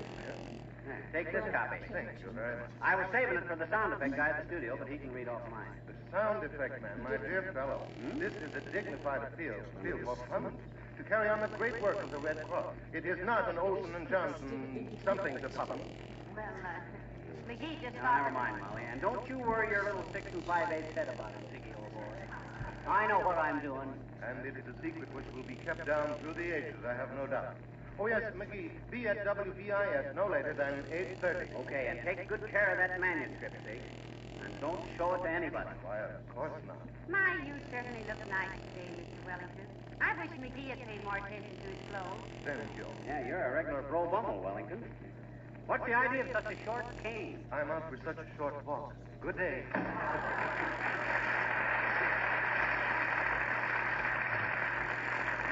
Oh, you know, I like Mr. Wellington. He's so clean cut. Would be if I could find my Boy Scout hatchet. Now, let me see. I better run over the speech again. Say, did you put in that bit about how the Red Cross operates all those 350 service clubs and recreation centers for men and women overseas? Yeah, I got that in. But to me, the most important thing was the fact that the Red Cross gets information about war prisoners wherever it's possible. My gosh, that alone is enough to make you sit down and write a big check. It really is. Incidentally, how much time did you say WBIS gave you? 15 minutes. They told me I'd have about 12 minutes for my speech. How many pages did you write? 18, but it's all single space. It'll go pretty fast. How about music? I didn't ask them, but if necessary, I'll sing myself on and off. A few bars are pretty reddening or something. You know, I got to get the showmanship into this thing. I remember one time I was... Hello there, Mr. Wilcox. Hi, Junior. Hey, what are you doing tonight? I'm making a speech for the Red Cross campaign fund on the radio. And if you Yes, I know. I'm going to be at WBIS myself, so I'll see you there. What are you doing at the radio station, Junior? Oh, I do some spot announcements. Some what? Spot announcements. I tell how easy it is to wipe up spots. If the kitchen linoleum is protected and beautified with Johnson's self-polishing logo. And in my spare time, I've been working out some sound effects. I've got them right here in this box, all wired up. My God, Junior, that's a pretty complicated-looking gadget. Yeah, how does it work? Oh, I'll show you. Look, every time I need a certain sound effect, I press a certain button. See? I want a splash, I press the splash button. See? Yeah, that's kind of hard to work into a conversation unless you're talking to a drip. Well, I use it in my glow code announcements, like this. I say, folks, give yourself a break. Stop knocking yourself out. Scrubbing your floors the old-fashioned way. Use Johnson's self-polishing glow coat and stop working like a... It'll give your tired, dull linoleum the best beauty treatment you ever saw.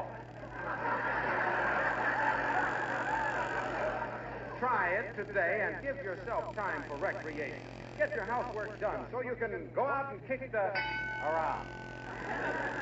Remember, Johnson's self-polishing glow coat shines as it dries, requires no rubbing, no buffing. Give your dealer a today. Well, what do you think of it? Well, offhand, I say... Yeah, me too. Get it off your hands as quick as possible. You mean you don't like it? Oh, to be subtle, no. Then I know I'm on the right track. See you tonight.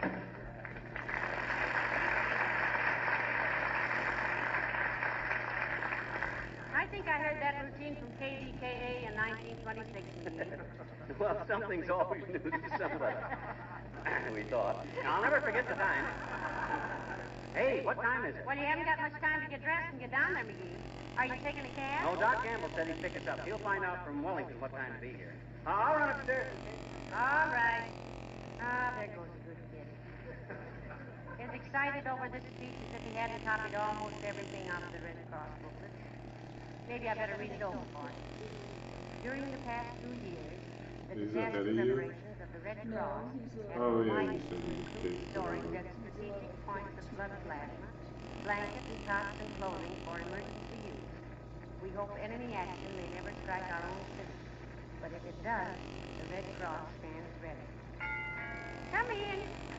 Oh, hello, Beulah. Evening, ma'am. I just thought I'd stop by and...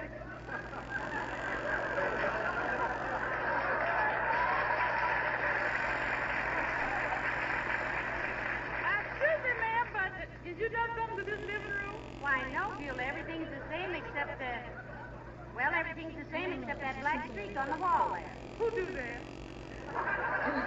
Well, Mr. McGee did that. He started striking ants on the back of his pants and missed.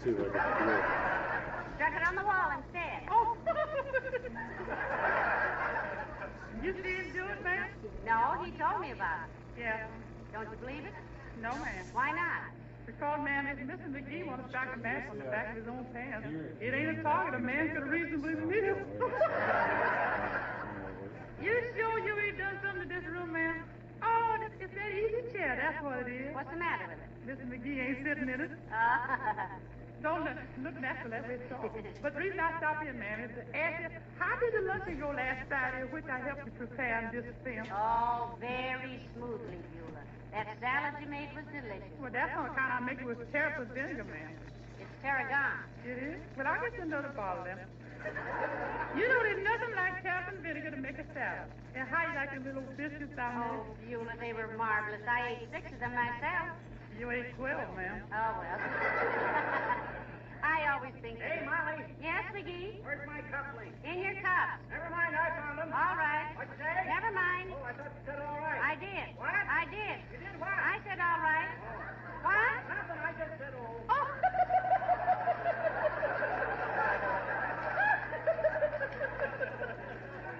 Love that man. You know, what that man needs down here, ma'am, is somebody to take care of his clothes. And it better be me. See, I arranged with Miss Coop to work over here every Tuesday as this. You can expect me next week. Oh, but Beulah, I don't think we can... I don't think you could either, ma'am. Get along without me. Yeah, but how much... Who cares how much work it is? I like you, Mr. McGee, and I'm moving in. Good night, ma'am. Well, good night, Beulah, but I wish you'd wait till... Till Tuesday, ma'am. That's what I thought, too. Good night.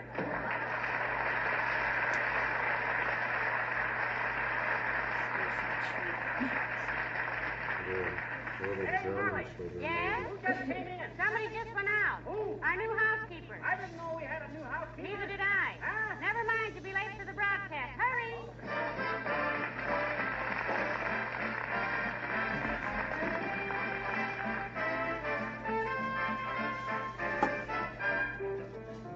King's Men sing The Kid with the Rip in His Pants. Johnny Jones was just a country lad who told his parents about the that he had. Every time he climbed the apple tree was then his richest part of company. Swinging down the country lane without a thought of romance, with a big old walk, husky little shoulders, the kid with the rip in his pants. He plays hooky twice a week. He's always taking a chance. Minnows in the brook admire the dangle on the hook of the kid with the rip in his pants. Cool in the summertime, cold in winter too. When the breezes hit the rip, they go on whistling through. Kid sure knows how to One wish to make, wouldn't you love the chance to travel right along and sing a little song with a kid with a rip in his pants? In 29, a little boy of 6 would rip his pants and fall would have to fix. 44 had found him in the fray. He tears his trousers in a different way. He tore him in a GI tank like his daddy and friends. And he's the roughest, toughest yank, the kid with the rip in his pants. He was just a bashful guy, always wore a grin. But he's not bashful in the sky, he's in there pitching to win. To his paw, he's still a boy, always taking a chance. He's Uncle Sammy's joy and pride. Let's get in there right beside the kid with a rip in his pants.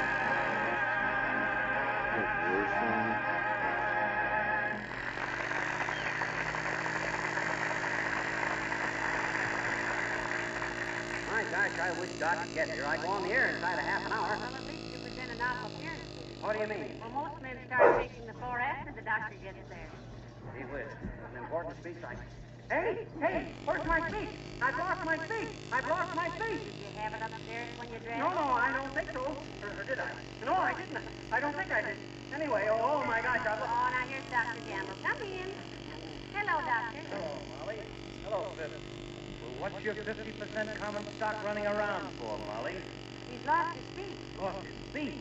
Great Scott, he's got to go on the air. Maybe I can fix it. Come here, McGee. Open your mouth. Oh, no, there. No inflammation. No swelling. Strained to talking too much. When did this come on? When did what come on? Your loss of speech, the time element. Now, what is this? You're talking all right. Why, of course he is, but he's got nothing to talk about. I've lost my speech. Now, wait a minute. I distinctly heard you speak, McGee. And No, Doctor. His typewritten speech. You can't find it. I've lost it. I've lost it. I've lost it. Oh, stop singing a tisket a tasket. Your speech didn't run away. Now, calm down. Where would you put an important paper if you're going to need it immediately? He'd keep it in his hand. Yes, I did. Oh. Here it is, in my hand. Gosh, that's great psychology, Doc. Yes, I'm quite a mind reader. I'd read your mind, McGee, but the small type hurts my eyes. Well, are we ready? Are we late, Doctor? Oh, no, we got lots of time. How's the speech go, McGee? Want to knock him cold, Doc. Ought to raise a lot of dough for the Red Cross. Are you going to mention the home service for servicemen's families? The 50,000 Red Cross nurses serving all over the world? And the 180 Red Cross service buildings already up or under construction? I think he's covered all that, Doctor. But how did you get all that information? Well, as a doctor, I know pretty well what they're doing. And believe me, it's worth every dollar you can dig up for them. They're doing a tremendous job for every boy and girl in the service and for their families at home. I know, Doc. Oh, by the way, I got a great finish for my talk, too. I say, quote, so give generously to the Red Cross in this campaign for funds, so we can give every possible serviceman every possible service. Thank you, and good night. Applause, cheers, whistle. That sounds very good. Well, come on, folks. The car's right outside. Come on, McGee. Now, don't be so nervous. Who's nervous? Oh, no one.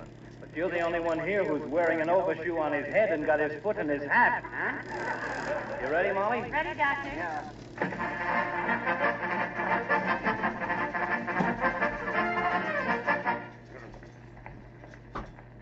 Studio J, McGee. Right down this corridor. Okay. Ladies and gentlemen, my name is Red Cross, and I want to tell you about the Fibber McGee. Ladies and gentlemen. He's starting his speech by telling the audience that he doesn't have to tell them anything about the great work the Red Cross is doing, Doctor. Splendid. Then what does he do? Then he tells the audience what a great work the Red Cross is doing. Oh. Well, my gosh, you got to give them the main points of the thing. You got to Hold it, McGee. Now hold it. Here's Studio J. Sworn in. What are we waiting for? Look at the sign here. It's on the air. Keep out. Oh, just finishing the program that precedes you, Oh, McGee. Now, come on in here. We'll listen. Okay. And so, ladies and gentlemen, in conclusion, may I say that the Red Cross is the link between a serviceman and his family back home. Why, that's Mr. Wellington. Hey, he's giving my speech. How do you know it's your speech? Listen. So give generously to the Red Cross in this campaign for funds, so we can give every possible serviceman every possible service. I thank you. Good night. Applause, cheers, and whistle. What is this?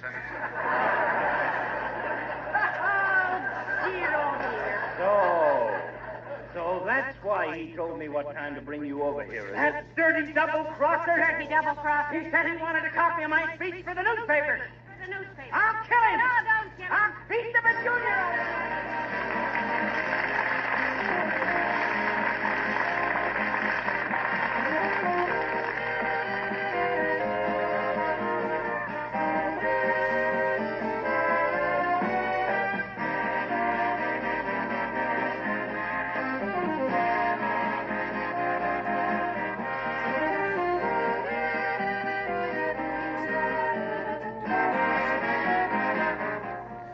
You know the expression fair weather friend, meaning the kind of person who stands by you while the sun is shining but disappears when you run into trouble?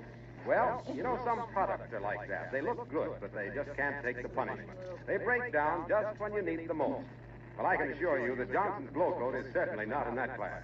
As you discover for yourself when the weather turns bad and your linoleum floors get all tracked up with wet and snow and outside dirt. How quickly and easily you can wipe up all that dirt with a damp cloth in a jiffy. That's because the film of Glow Coat acts as a protective shield, saving the surface underneath. And because you don't have to scrub linoleum floors anymore, you can save yourself hours of work, and you make your linoleum last 6 to 10 times longer. Johnson's self-polishing Glow Coat needs no rubbing or buffing. You simply apply and let dry. It's one way you can practice conservation in your own home.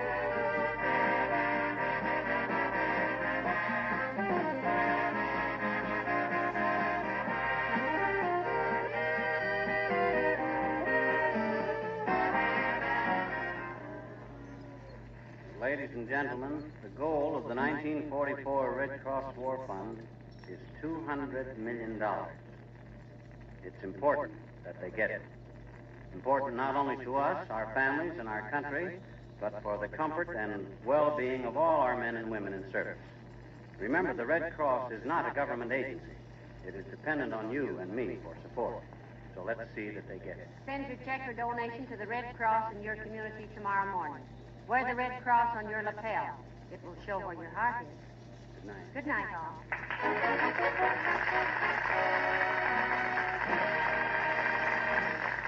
The character of Mr. Wellington heard on this program was played by Ransom Sherman. This is Harlow Wilcox, speaking for the makers of Johnson's Wax for Home and Industry, inviting you to be with us again next Tuesday night. Good night. This is the National Broadcasting Company.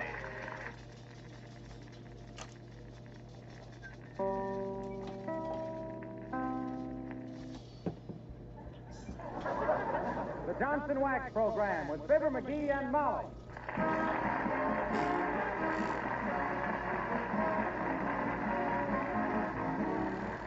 The makers of Johnson's Wax for Home and Industry present Fibber McGee and Molly, written by Don Quinn, with music by the King's Men and Billy Mills Orchestra.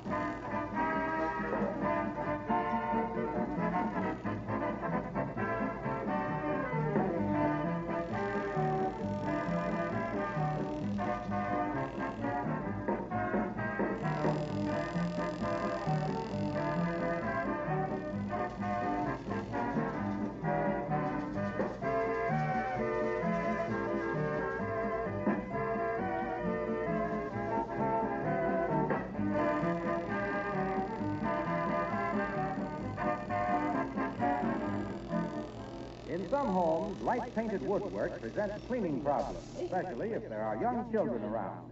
In other homes, and I hope yours is one of them, this problem has been nearly eliminated thanks to the newest form of Johnson's wax, the cream wax. This unusual polish was created especially for furniture and woodwork, and it does a remarkable job.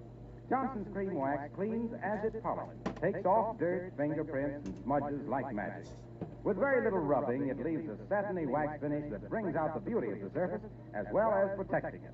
It's a perfect wax polish for enameled kitchen equipment like refrigerators, stoves, and cabinets. Johnson's cream wax is a white liquid, very easy to use, contains no oil to collect dust. It gives furniture a hard, dry finish that makes cleaning and dusting so much easier. Try a bottle of Johnson's cream wax for your furniture and woodwork.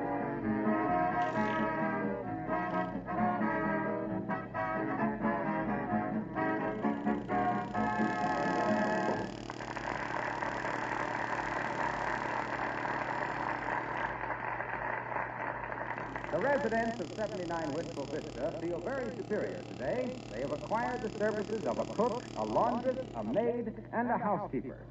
That's a very large staff for such a small house.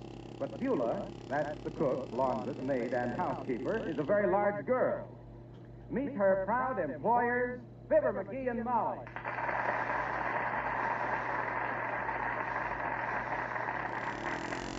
What's Beulah doing now? Taking down the curtains in the front bedroom.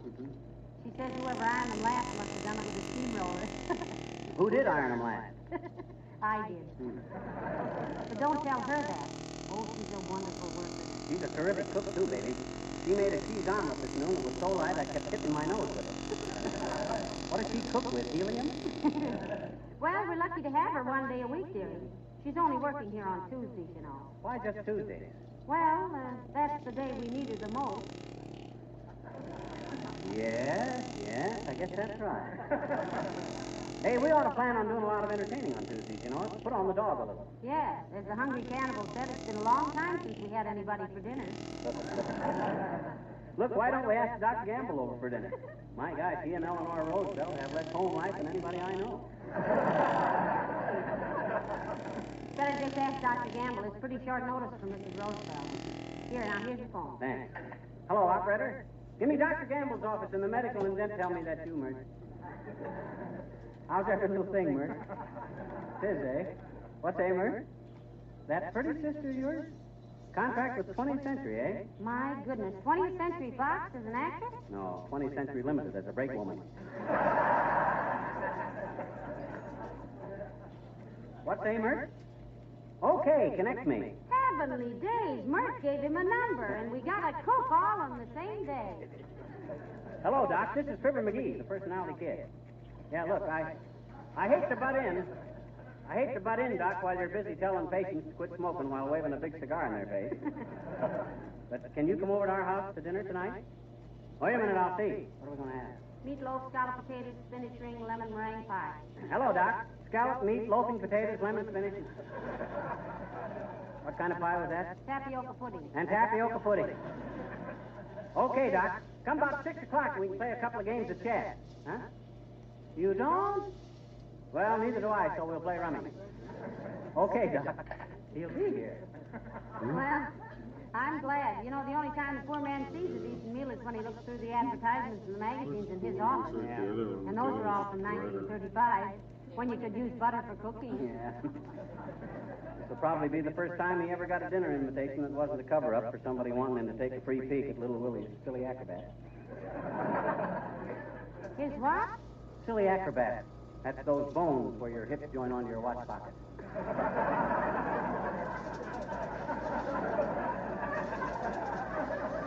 Nah, that isn't a Silly Acrobat. That's your Sanko Willie bat. That don't sound right. More something like Thank You Cadillac or Billy Cardiac or something. Well, it isn't safe to throw medical terms around here. Not even sure what they mean. Well, I guess not. You know it's not. Huh? I remember once Mr. Toops told you he was anemic, and you said, okay, let's see you do Captain Hepburn. Well, my gosh, that's not... Oh, hello there, Alice. Oh, Mrs. McGee. Jeepers, are you going to have that new cook all the time? She's wonderful. No, we just get Beulah on Tuesdays, Alice. But she sure can make those little vitamins turn a la carte wheels, can't she? Oh, she's so calm about everything. Yeah. That's what I like. She never gets excited. By the way, Dr. Gambler's coming over for dinner tonight, Alice. Can you join us? Oh, no, thank you, Mrs. McGee. You're awfully sweet to invite me, but I have a dinner date with Mitch Woodbury. Who's Mitch Woodbury? He's the middle fellow in the back seat. In the back seat of what? Our carpool. We've been nodding to each other in the rearview mirror for simply months, and yesterday somebody introduced us.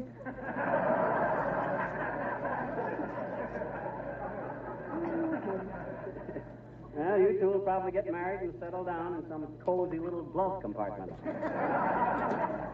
Woodbury work at the airplane plant, kid? Oh, no. No, Mitch is an artist. He paints those beautiful girls on the advertising signs. The great big ones like at 14th and Oak Street. He's a woman hater. Woodbury, a woman hater? If he's a woman hater, why has he got a date with you? Well, he wants to overcome his hatred of women, he says. Oh. But he says it's awfully hard to think of them as human beings. Why, for goodness sake? Well, creepers, he says when he climbs down off that scaffold after a day's work, he finds it hard to realize that all women don't have noses 6 feet long. But thanks anyway, Mr. McGee.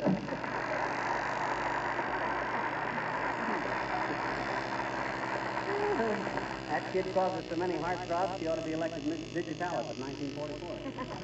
Oh, my goodness, she works hard. She's entitled to some fun. Yeah. After all... Excuse me, Miss McGee. Yes, Beulah.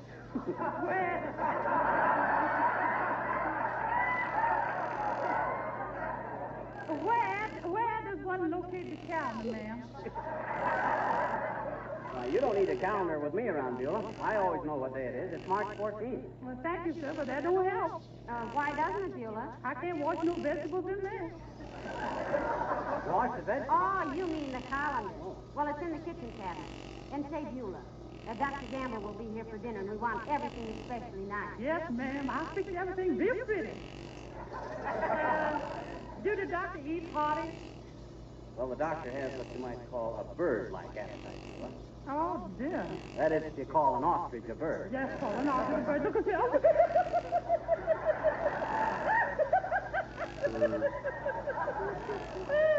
Love that man. Hey, I'll get back to work on that.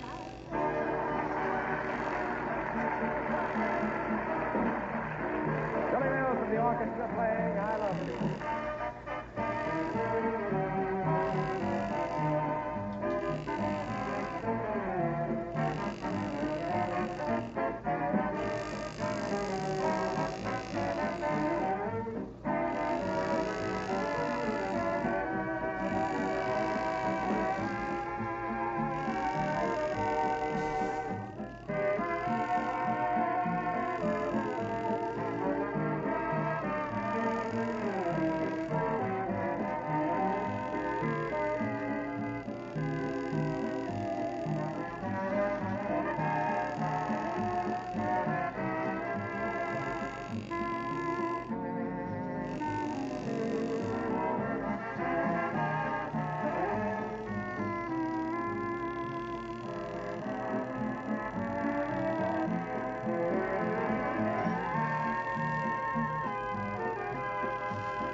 Hey, Molly, how's dinner coming along? Oh, just beautifully, McGee.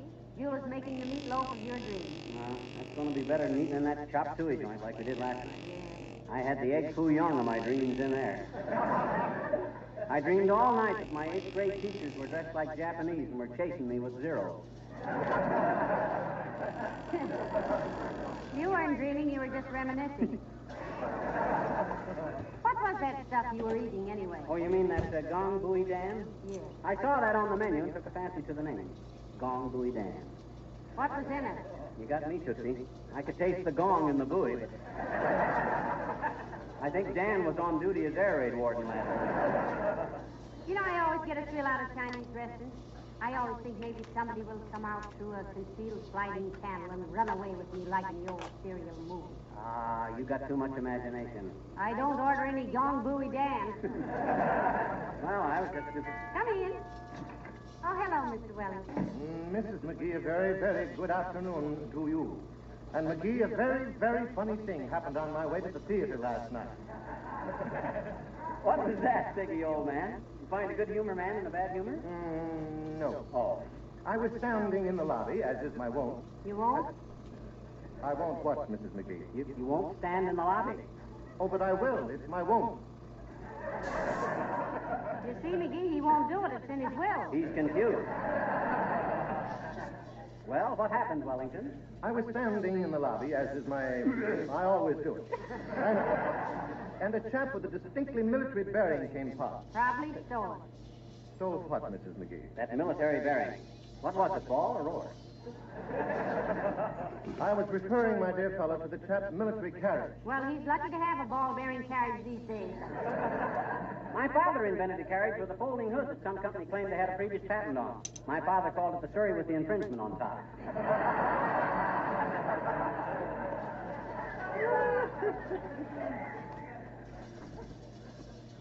Shall I proceed with my anecdote? Why, of course, Mr. Wellington. Thank you. As I said, this chap came past me with such a distinctly military look about him that I said, by Jove, that looks like General Eisenhower. So I walked up to him, saluted. General Eisenhower, I inquired. No, he said. Yeah? Interesting story, wasn't it? Huh? By the way, what time have you, old boy? I have 3:22, say. Thank you. And Mrs. McGee? My watch says 3:19. What time you got, Wellington? I have 3:20. Well, that takes care of that. Takes care of what, Mr. Wellington? What I came over here for, to pass the time of day. Good day.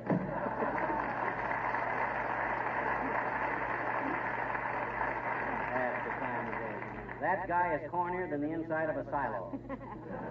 I think all you men resent Mr. Wellington because he dresses so well and has such nice manners. No, nobody resents Siggy. In fact, when he shows up at the Elks Club, everybody cheers. They do? Is he that popular? No, but money is. Wellington is the fattest pigeon that ever sat in a gin rummy game. That guy handles cards like he was wearing boxing gloves. Oh, well. It's all a matter of luck. It sure is, and the guy with luck gets to play cards with Wellington. Besides, I don't think you ought to play cards for money. No, I don't think we should either, but gee whiz, the insurance company made us quit playing with matches. So, anyway, we always... Hello, folks. Hello, Mr. Wilcox. Hi, Junior. Hey, you got a date for dinner? Yes, I have, pal. Why? Well, Dr. Gambler's coming here for dinner, Mr. Wilcox, and he thought maybe you could be with us, too. Well, thanks, Molly. I'd love to, but I'm having dinner downtown with a couple of boys from the Johnson Wax Company. That ought to be a gay affair.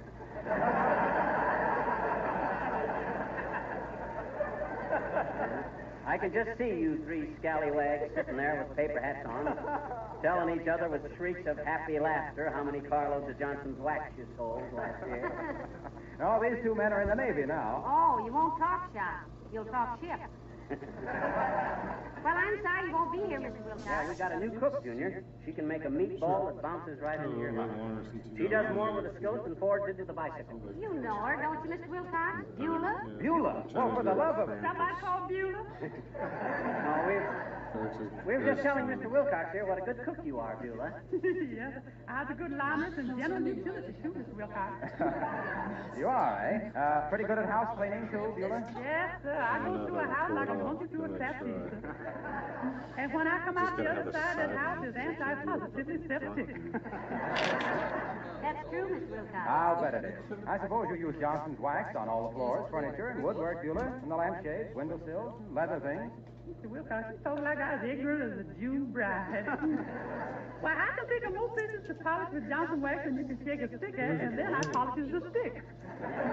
Man, Don't tell our domestic staff it's business, Junior. Beulah was an experienced housekeeper when you were a callow youth in a beanie. Well, I wouldn't be surprised. Now, you know why Johnson's wax is good for all those things, don't you, Beulah? Yes, and make it look pretty. Yes, and it also seals the pores against dust and dampness.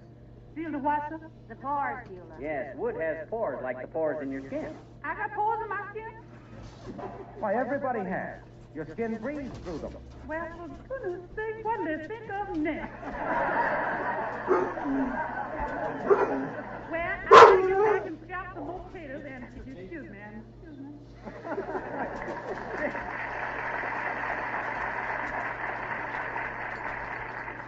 She's going to scalp some what? Potatoes, Junior. We're having scalloped potatoes for dinner.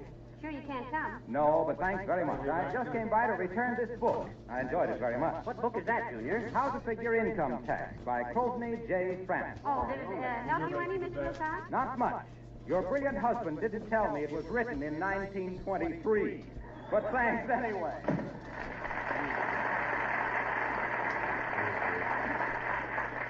McGee, why on earth didn't you tell him that was an old income tax book? He didn't ask me.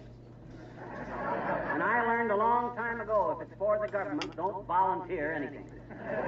Just answer what they ask you. Yes, but what if he'd made out his income tax by a book that's 20 years old? Well, I used it, didn't I? My tax figured much lower than all these newfangled regulations would have made it. Well, gee whiz, maybe I'm conservative, but I stick to the good old way. The good old ways are liable to land you on the good old rock pile, dearie, making good old little ones out of good old big ones. Ah, that's a lot of superstition. They can't throw a guy in jail because he figures his tax wrong. Can't they? Can they? Yes. They can? I think so. Oh, my God. Maybe I better get another blank tonight and let Doc Gamble help me with it. Hey, where are you going? I'm going to help Beulah fix the salad dressing. You keep an eye out for Dr. Gamble. Okay. Ah, there goes a good old kid. If I go to Leavenworth for tax evasion, who'll be waiting outside with a good cigar and a clip? Come in. Hi, mister. Hi, sis. Hi. Hi. Trust you hadn't planned an extensive visit. We're entertaining at dinner. Gee, can I stay and watch you, mister? Can I, please? Can I? Watch us what? Entertain at dinner? What do you do, mister? You sing funny songs and stuff? No. We don't sing funny songs. I merely meant that we are having company. Oh? Yes. I imagine our culinary staff is even now preparing the hors d'oeuvres and chilling the ketchup to room temperature. Oh, boy. Some stuff, I bet you. I'm strictly a guy that's a connoisseur of food, sis. I like my hollandaise made from duck eggs. I like the flames to leap just 3 3/4 inches over my crepe Suzettes. Oh? And I like my biscuit tortoni with a slight, just a slight, mind you, flavor of marzipan and all stuff like that there. I'm fussy, too, I bet you. Once I got a lollipop with a knock hole in the stick, and I made him take it right back. That's the spirit, sis. Insist on service. Yeah, and once I found a little rusty nail in the bottom of a chocolate soda, and the man gave me a fresh one for nothing. That was quite a shock, wasn't it? I'll say it was, mister. It was wonderful. I still got the rusty nail, see?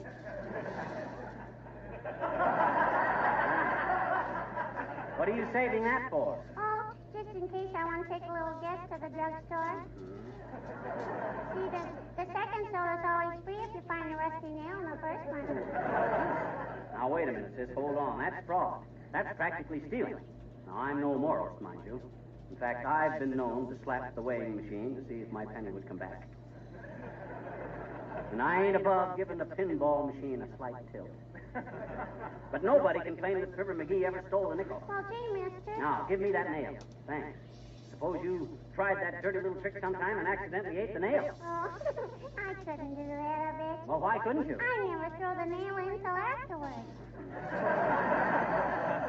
This is awful, sis. And I want you to promise me I never want you to try that trick again. Will you promise? Never.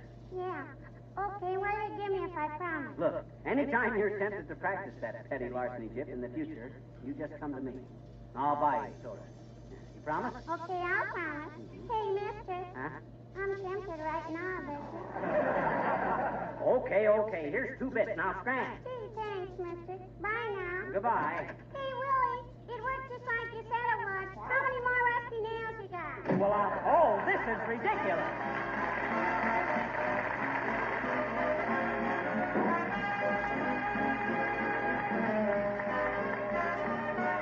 King's Men sing It's Love, Love, Love. You got a chill, you never had it before. You don't know just what goes, but oh boy, you feel a thrill. You make a dash for the door. You're aglow with a fabulous joy. If your heart goes bumpity bum bum bump, it is a knocking on your ribs for fun. And if your nerves go jumpity jump jump jump, you better get the nearest creature on the run. You giggle when you shouldn't, you wiggle like an elf, and though you thought you wouldn't, you'll be talking to yourself. Here's an ample sample. Imagine her imagining that she loves me. Enough to start a family tree. Imagine us together in a family tree. She's the mama, Papa's me. If your brain goes jiggity jig jig jig, it's love, love, love. If your feet go diggity dig dig dig, it's love, love, love. If your friends go shoo shoo shoo, that's love, love, love. If you're jumping like a crazy kangaroo, roo, roo, that's love, love. Even little flowers and the birdies up above, so it's love, love, love. You got glad, you got bad when you get to be a man and wife. You look ahead the rest of your life, imagine 40 years of happy family life. You the husband, she's a wife. If your heart goes thumpity thump thump thump, it's love, love, love. If your feet go jumpity jump jump jump, it's love, love, love. You wonder just what songwriters ever would write about what this crazy old world would be like.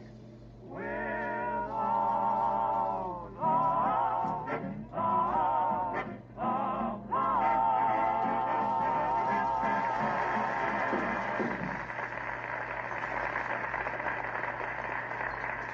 More coffee, Dr. Gamble? No, thank you, my dear. I'm so full of coffee now, I've acquired a rather charming Brazilian accent. How about another hunk of lemon pie, Doc? You only had 3. I only had 2. You had 3. I had only 2, I tell you. Molly, how many pieces of pie did I have? I'm sorry, Doctor, but I seem to have lost a little red book in which I keep track of how much my guests eat. Shucks, nobody cares how many pieces you had, Doc. My gosh, you're welcome to the whole pie, for that matter. In fact, you darn near had a whole pie. I did not. You did, too. Why, you little... Say, I think I will have another cup of coffee, Molly, please. Oh, that's fine. Thank you. Pass the doctor the cream and sugar, McGee. Oh, he ought to drink it black. He's putting on too much weight. Pass me the cream and sugar, upstart. Okay. Besides, I'm not putting on weight. I've lost 21 pounds in the last month. Have you really, Doctor? It may have been lost by your stomach, but they were found somewhere around McGee.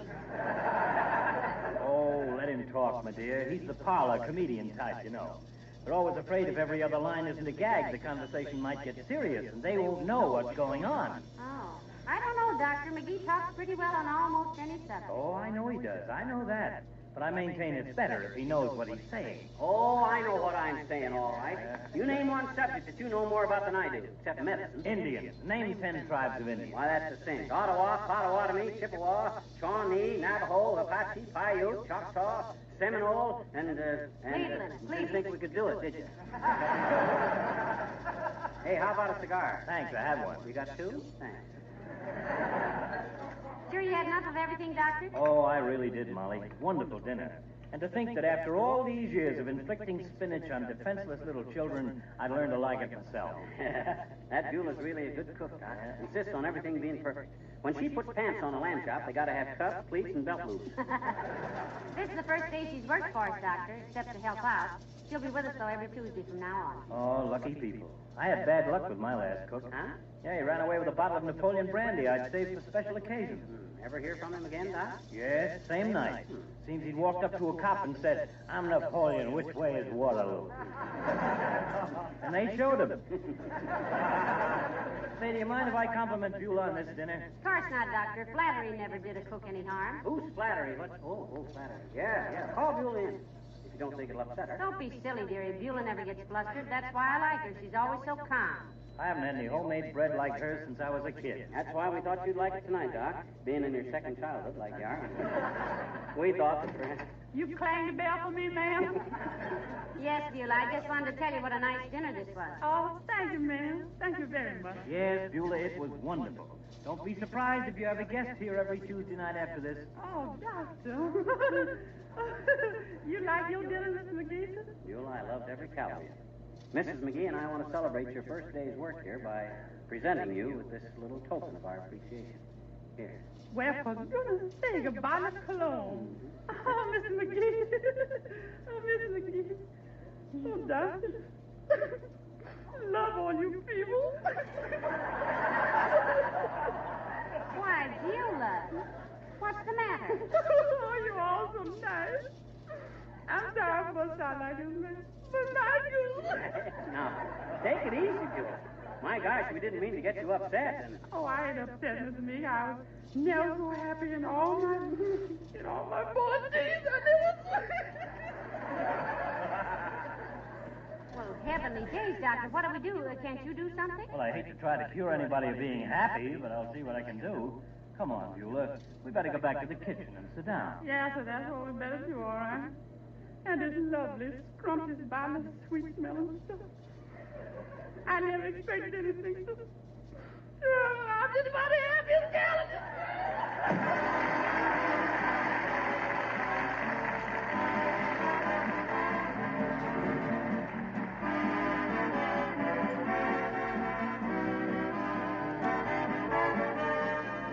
There are a good many war workers who have solved their housing problems by living in trailers. And however convenient this may be, it certainly doesn't mean complete freedom from housekeeping worries. For example, here's a letter that came in just the other day. My husband is a war worker, and we live in a 22-foot trailer, this woman writes. The floor is covered with linoleum. You can imagine how much it gets tracked up every day. If it weren't for Johnson's blow coat, I could never stand it, because there's so much sand and dirt here.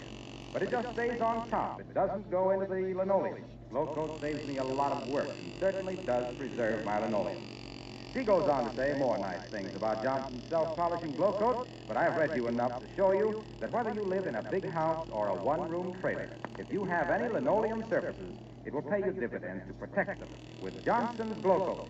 There's no rubbing or buffing needed with blow coat. You simply apply and let dry, and your floors wear a shiny shield of protection.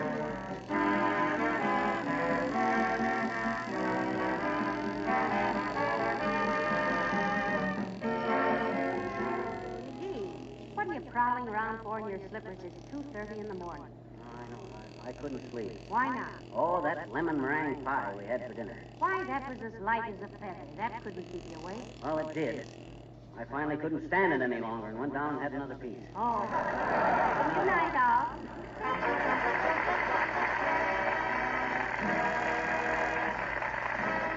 The character of Mr. Wellington heard on this program was played by Ransom Sherman. This is Harlow Wilcox, speaking for the makers of Johnson's Wax for Home and Industry, inviting you to be with us again next Tuesday night. Good night. This is the National Broadcasting Company.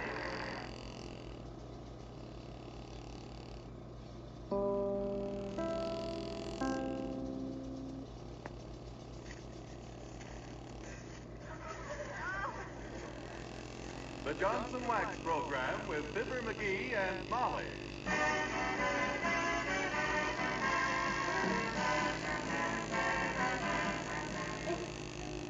The makers of Johnson's Wax for Home and Industry present Fibber McGee and Molly, written by Don Quinn with music by the King's Men and Billy Mills Orchestra.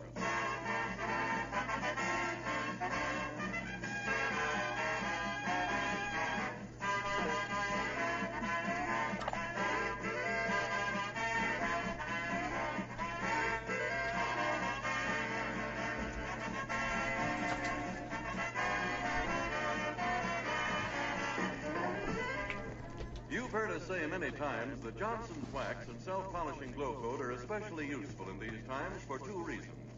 They help you take better care of your things, and they save you work. Here's a letter that certainly bears me out. Interestingly enough, it's from a man, and here's what he said. There's been considerable tramping over our maple floors these past 16 years. Visitors frequently ask if they've been resanded. They can hardly believe they are the original floors with nothing added but Johnson's Wax. Our kitchen, breakfast nook, and bathroom are covered with good quality linoleum. This has been treated regularly with Johnson's Glow Coat, and today there's not a speck of the pattern worn, and it looks as new as the day it was laid. We had not thought much about these things until we were unable to obtain household help. I am 73 and still working, and my wife is approaching 70. She still does her own housework, but would not be able to were it not for your Johnson's Wax and Glow Coat. Well, now, we were very happy to receive that letter. It tells a better story than we could about the present usefulness of Johnson's Wax and Johnson's Self-Polishing Glow Coat.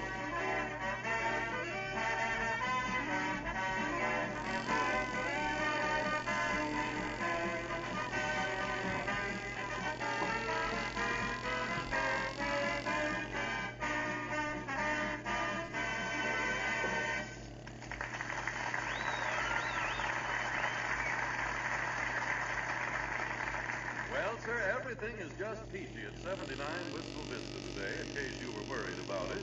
Mr. McGee is working a crossword puzzle. Mrs. McGee is reading a murder mystery, and Beulah, the second maid the McGees have had in 20 years, is ironing in the kitchen. That's how it is with Fibber McGee and Molly.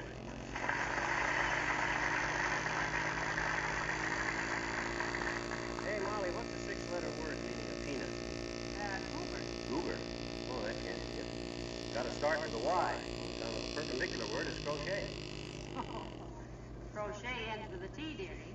Well, crochet can't end with a T. That'll throw the whole thing off. Number 17 across is a five-letter word meaning citrus fruit, which of course is apple, which ends in the letter E, which starts a word meaning against the law, which I got down as illegal.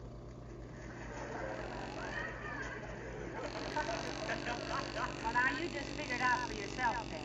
I don't like to be bothered when I'm deep in bodies falling out of packing cases. What you reading? The Corpse Pain C.O.D. It's by that Hollywood columnist, Jimmy Starr. Those guys know where all the bodies are buried, but why dig them up and ship them around to people? Well, this is a very interesting... Oh, say, McGee, I almost forgot. You said the cord on the electric iron is getting pretty worn, and have we got another one? Oh, I'm sure we have another one. Let me see, where did I put that? I think I know where. Where? In the HC. You mean, Yeah. Oh, my gosh. Can't Beulah get along with the old cord? No, it's too dangerous. Oh, my God. Well, hey, you go get it, will you? No, dearie, no. I've got to finish this murder story while I'm at it. Go on, now, go get the iron cord. Well, okay. You're a good kid. It's nice to know you. Thanks. Nice meeting you, too. Well, goodbye, Molly. Goodbye. You're sure it's in there? Positive. Okay. Here I go.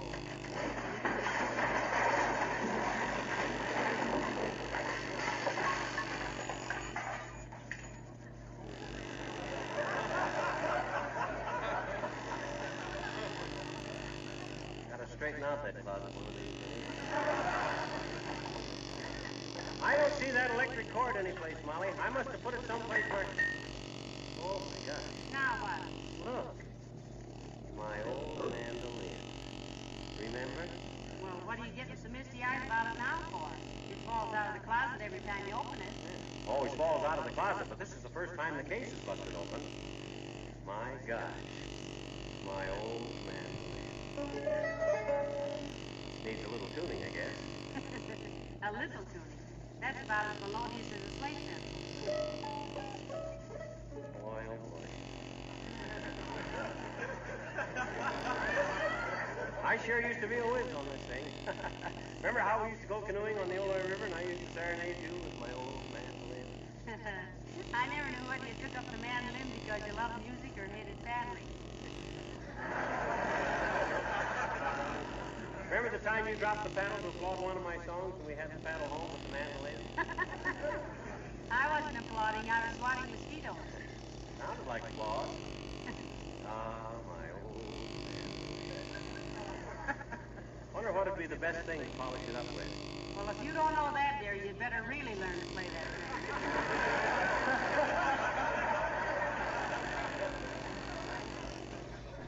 Or you could take a course in scissor grinding. Yeah, let's see now. How did Pretty Red Wing go? Oh, I remember. Oh, the moon shines tonight on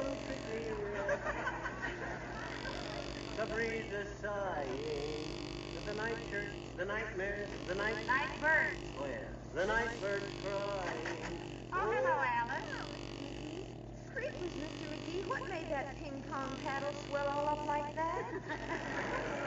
This, my dear girl, is not a ping pong paddle. This is my old mandolin. Personally, I think I'd rather hear you play a ping pong paddle. Well, what could anybody play on a ping pong paddle? After the ball. Okay, girls, okay, have your fun.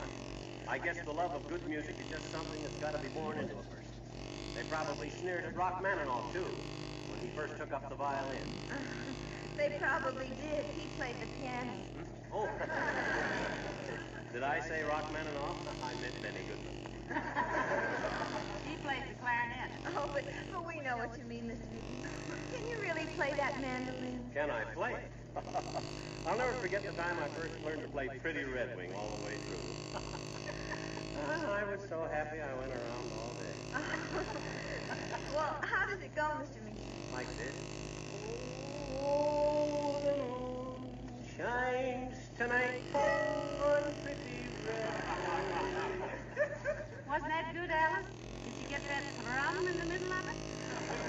And he's only using two hands. Well, I gotta brush up a bit, Alice. My gosh, I haven't seen my old mandolin for 15 years. Well, is it a pretty difficult instrument? To play or ignore, Alice. It's pretty tough, Alice. It ain't like a Hawaiian steel guitar where you can start any place and sneak up on a note. On a mandolin, you gotta be Jerry at the raffle. Like, for instance, say you wanted to strike a chord in G. See, needs tuning. Criminy, it looks like it might be fun to play one of those. May I see a minute? Sure, here. No. Not like that. Hold it like it was a baby. Oh. That's it. Then you strum it with your right hand. Go on, try it. Go ahead, Alice. You can't hurt it. Like this? Hey, that sounded good. Try it again.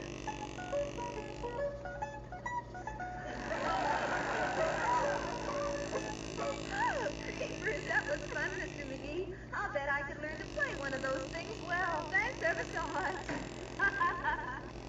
Well, gee whiz, of course, if I had her long fingernails.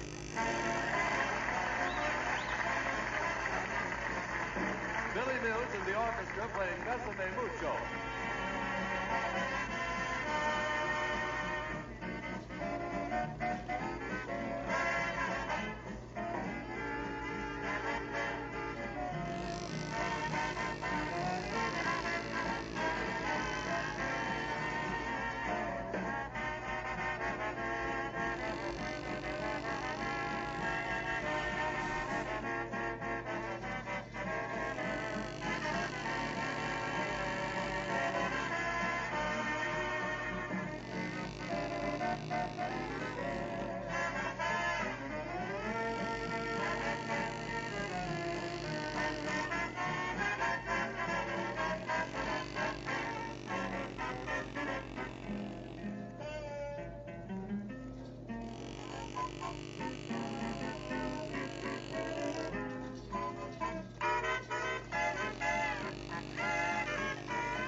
The breeze is sighing.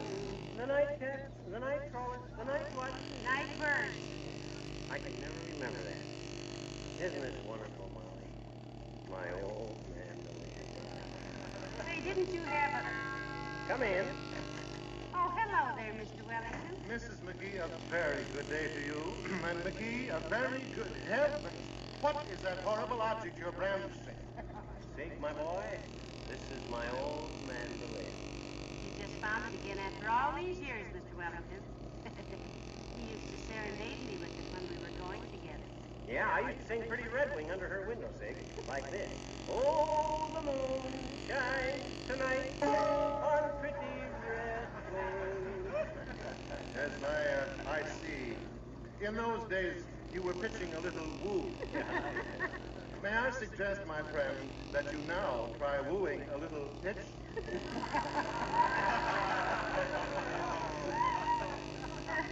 Do you play any instrument, Mr. Wellington? For many years, I was a student of the glockenspiel. Then I turned to the clavichord. What do you mean, the clavichord? That's a bone in your neck. No, that's clavicle, dearie. A clavichord is a piano's grandfather. Oh, a splendid definition, my dear. And while I do not pretend to play a mandolin, I know a great deal about it from my brother, who is an excellent musician, aside from being a flautist. What's a flautist? Fellow that fixes flats. So you don't know much about the mandolin, eh, Wellington? Oh, it's a great little instrument. Used to play the mandolin a lot when I was single. Great comfort to a man living alone. Anyone who plays a mandolin should live alone. And if I may offer a suggestion, my friend, I think you are clutching the neck of that instrument too much like a baseball bat. Oh, really, Mr. Wellington? You show me how it ought to be held, Siggy, old boy. Get a load of this, Molly. Harry James showing Gabriel how to blow a trumpet. Now, you see, old fellow, one should hold a mandolin like this. At least that is the way I have seen my brother do it. Yes.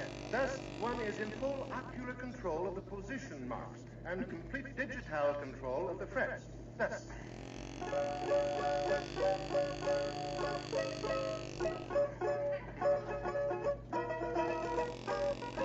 I'm sorry, I don't really play the mandolin, but that'll give you an idea. Okay.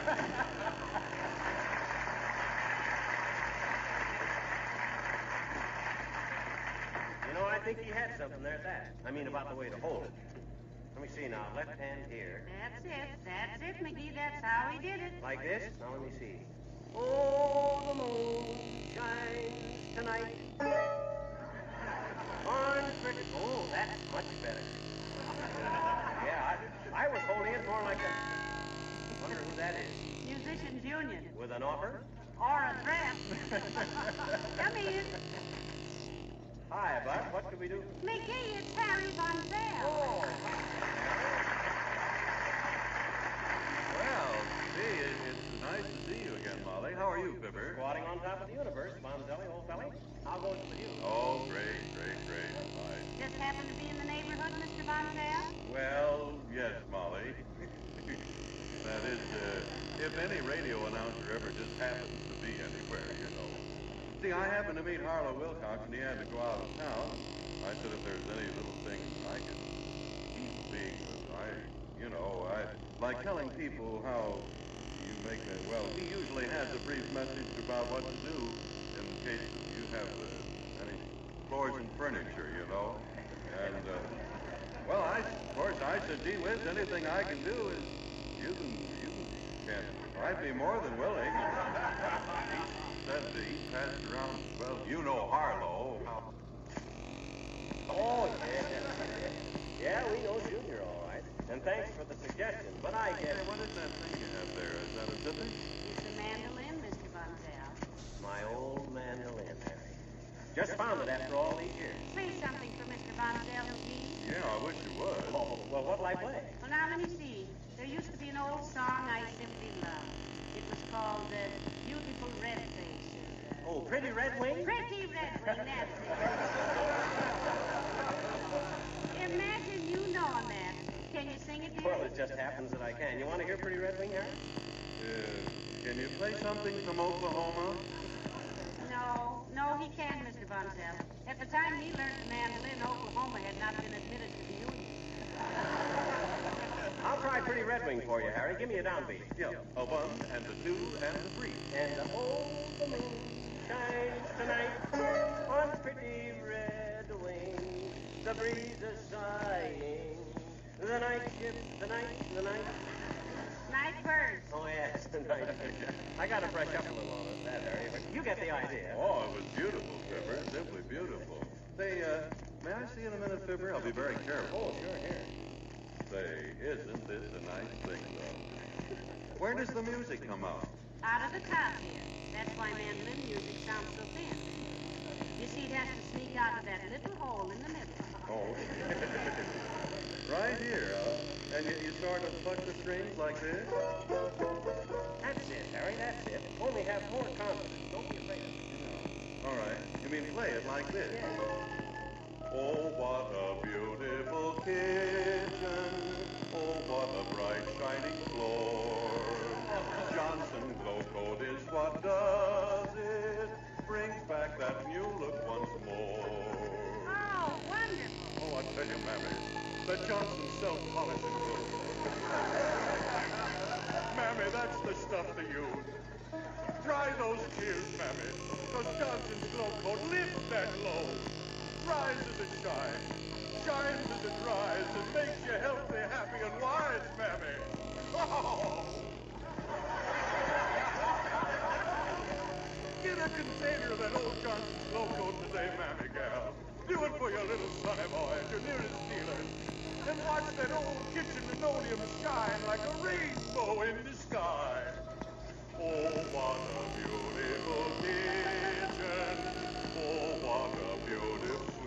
Say, this is a nice instrument, Fibber. How long does it take to learn this? Give me that mandolin. Why, McGee, you mustn't snatch things from people. Well, I'm sorry. Not one, it makes me sore. I find my old mandolin and everybody but me can play it. What have other people got that I haven't got? Well, starting alphabetically here. Well, say, I've got to be going. Thanks a lot for singing for me, Fibber. I enjoyed it tremendously. I wish I could play like that. So long, Molly. Goodbye, Mr. Bonzel.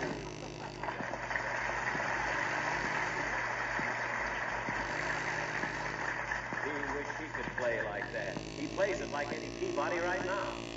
So does Alice Darling. So does Sig Wellington. And what do? I stand there like a dusty old creep and pick at it like it was lint off a blue serge suit. Now, McGee, I think you played beautifully. Well, gee whiz. Those others, Alice and Mr. Wellington, they're superficially good, but you got something. You got something sweet into it. An electric quality. Huh? Oh, I wonder how Beulah's getting along with that worn-out ironing board. I hope she hasn't had any trouble. Better find out. Oh, Beulah. Hey, Beulah. Who's speaking for Beulah?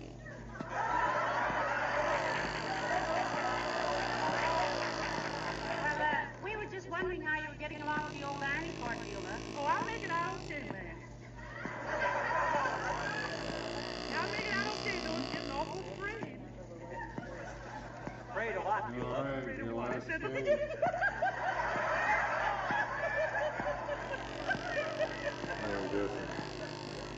that man. We thought we had another cord, Beulah, but it looks like we haven't. One you're using pretty bad, Beulah? Yeah, I'm afraid it's going to shirt socket in the middle of a shirt. I mean shirt socket in a sock while I... It's going to blow up. Well, now, you go on with it for a little while, Beulah. I'll look for the other one myself. Yeah, but if I get electric kind of stick, you got to pay over the hospital bill. See, I conduct electricity like everything on account of my magnetic personality. Who told you that, Beulah? Waldemar, he just said I go unsteady with. Unsteady? Yeah, he won't wear them with me unless I wear them French heels. And when I wear them, I rocks and rolls like a tugboat. Say, what's that thing you got there? This is my old mandolin. Didn't you hear me playing it? Is that what that was? I thought it was... What do you think it was, Beulah? Well, I thought it was... Shut my mouth. I ain't worked here long enough to insult somebody. I better get back to my honor. That's it.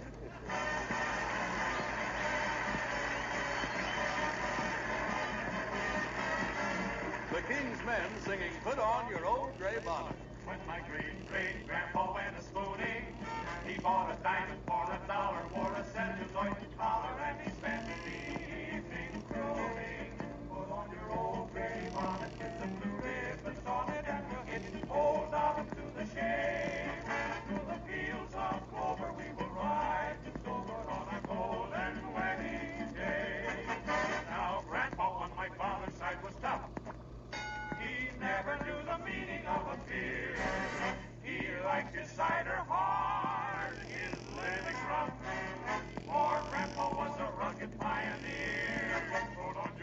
Coonskinner, shoot a buffalo for dinner, and we'll get on west along the trail. If the posse prize catches, we'll have posse stew for breakfast, or we'll wind up back in jail. Mother was a lady of society, and father was a master of propriety.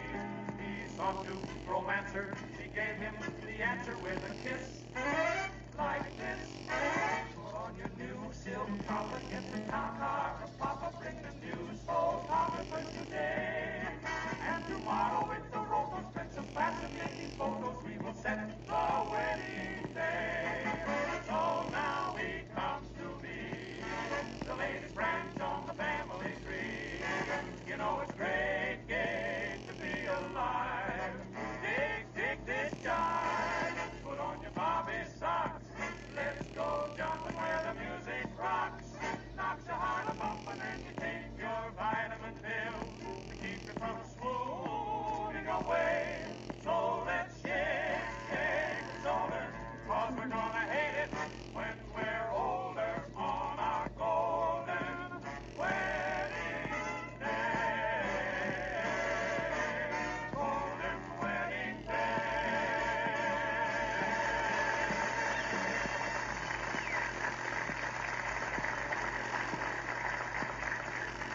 See, now, where's my instructions? The single note, which equals the value of 3/8 notes, is the dotted quarter.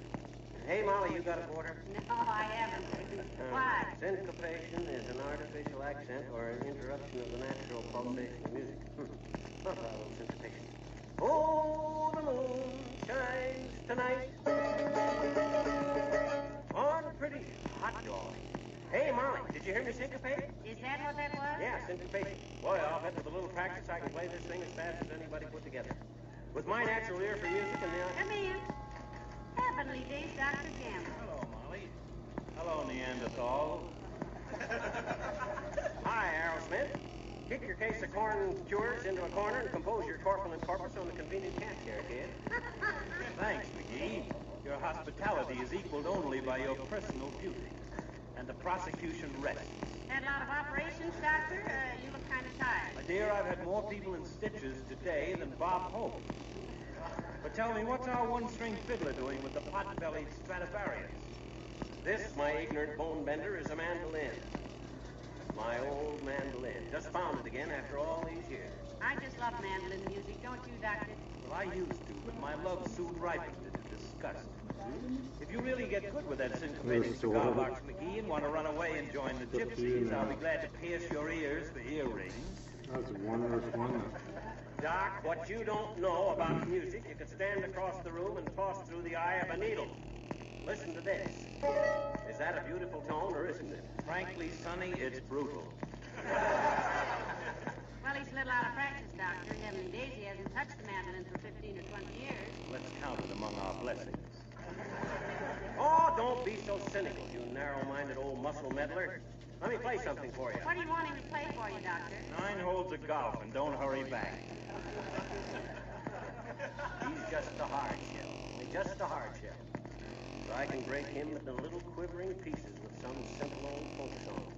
One of those heartwarming melodies that are so close to the soul and the spirit of our national entity. The natural rhythm of a new frontier, throbbing with the pulsing energy of a dynamic destiny. What's he talking about? Pretty Redwing. Play it for the Doctor, McGee. Okay. Oh, the moon shines tonight on pretty red wings. I get it. The breezes sigh.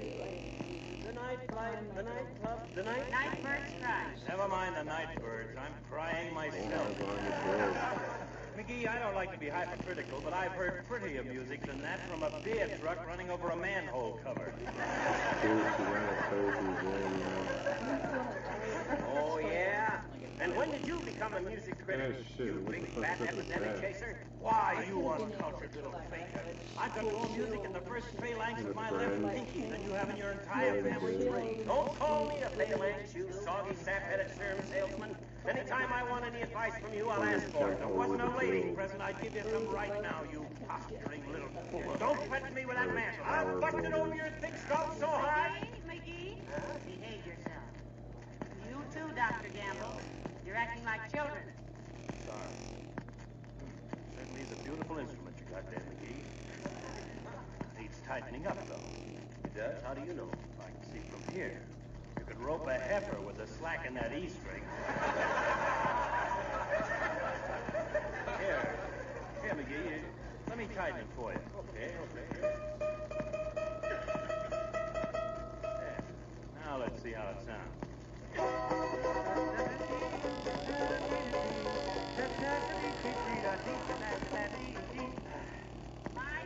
My gosh, my hat. Good day.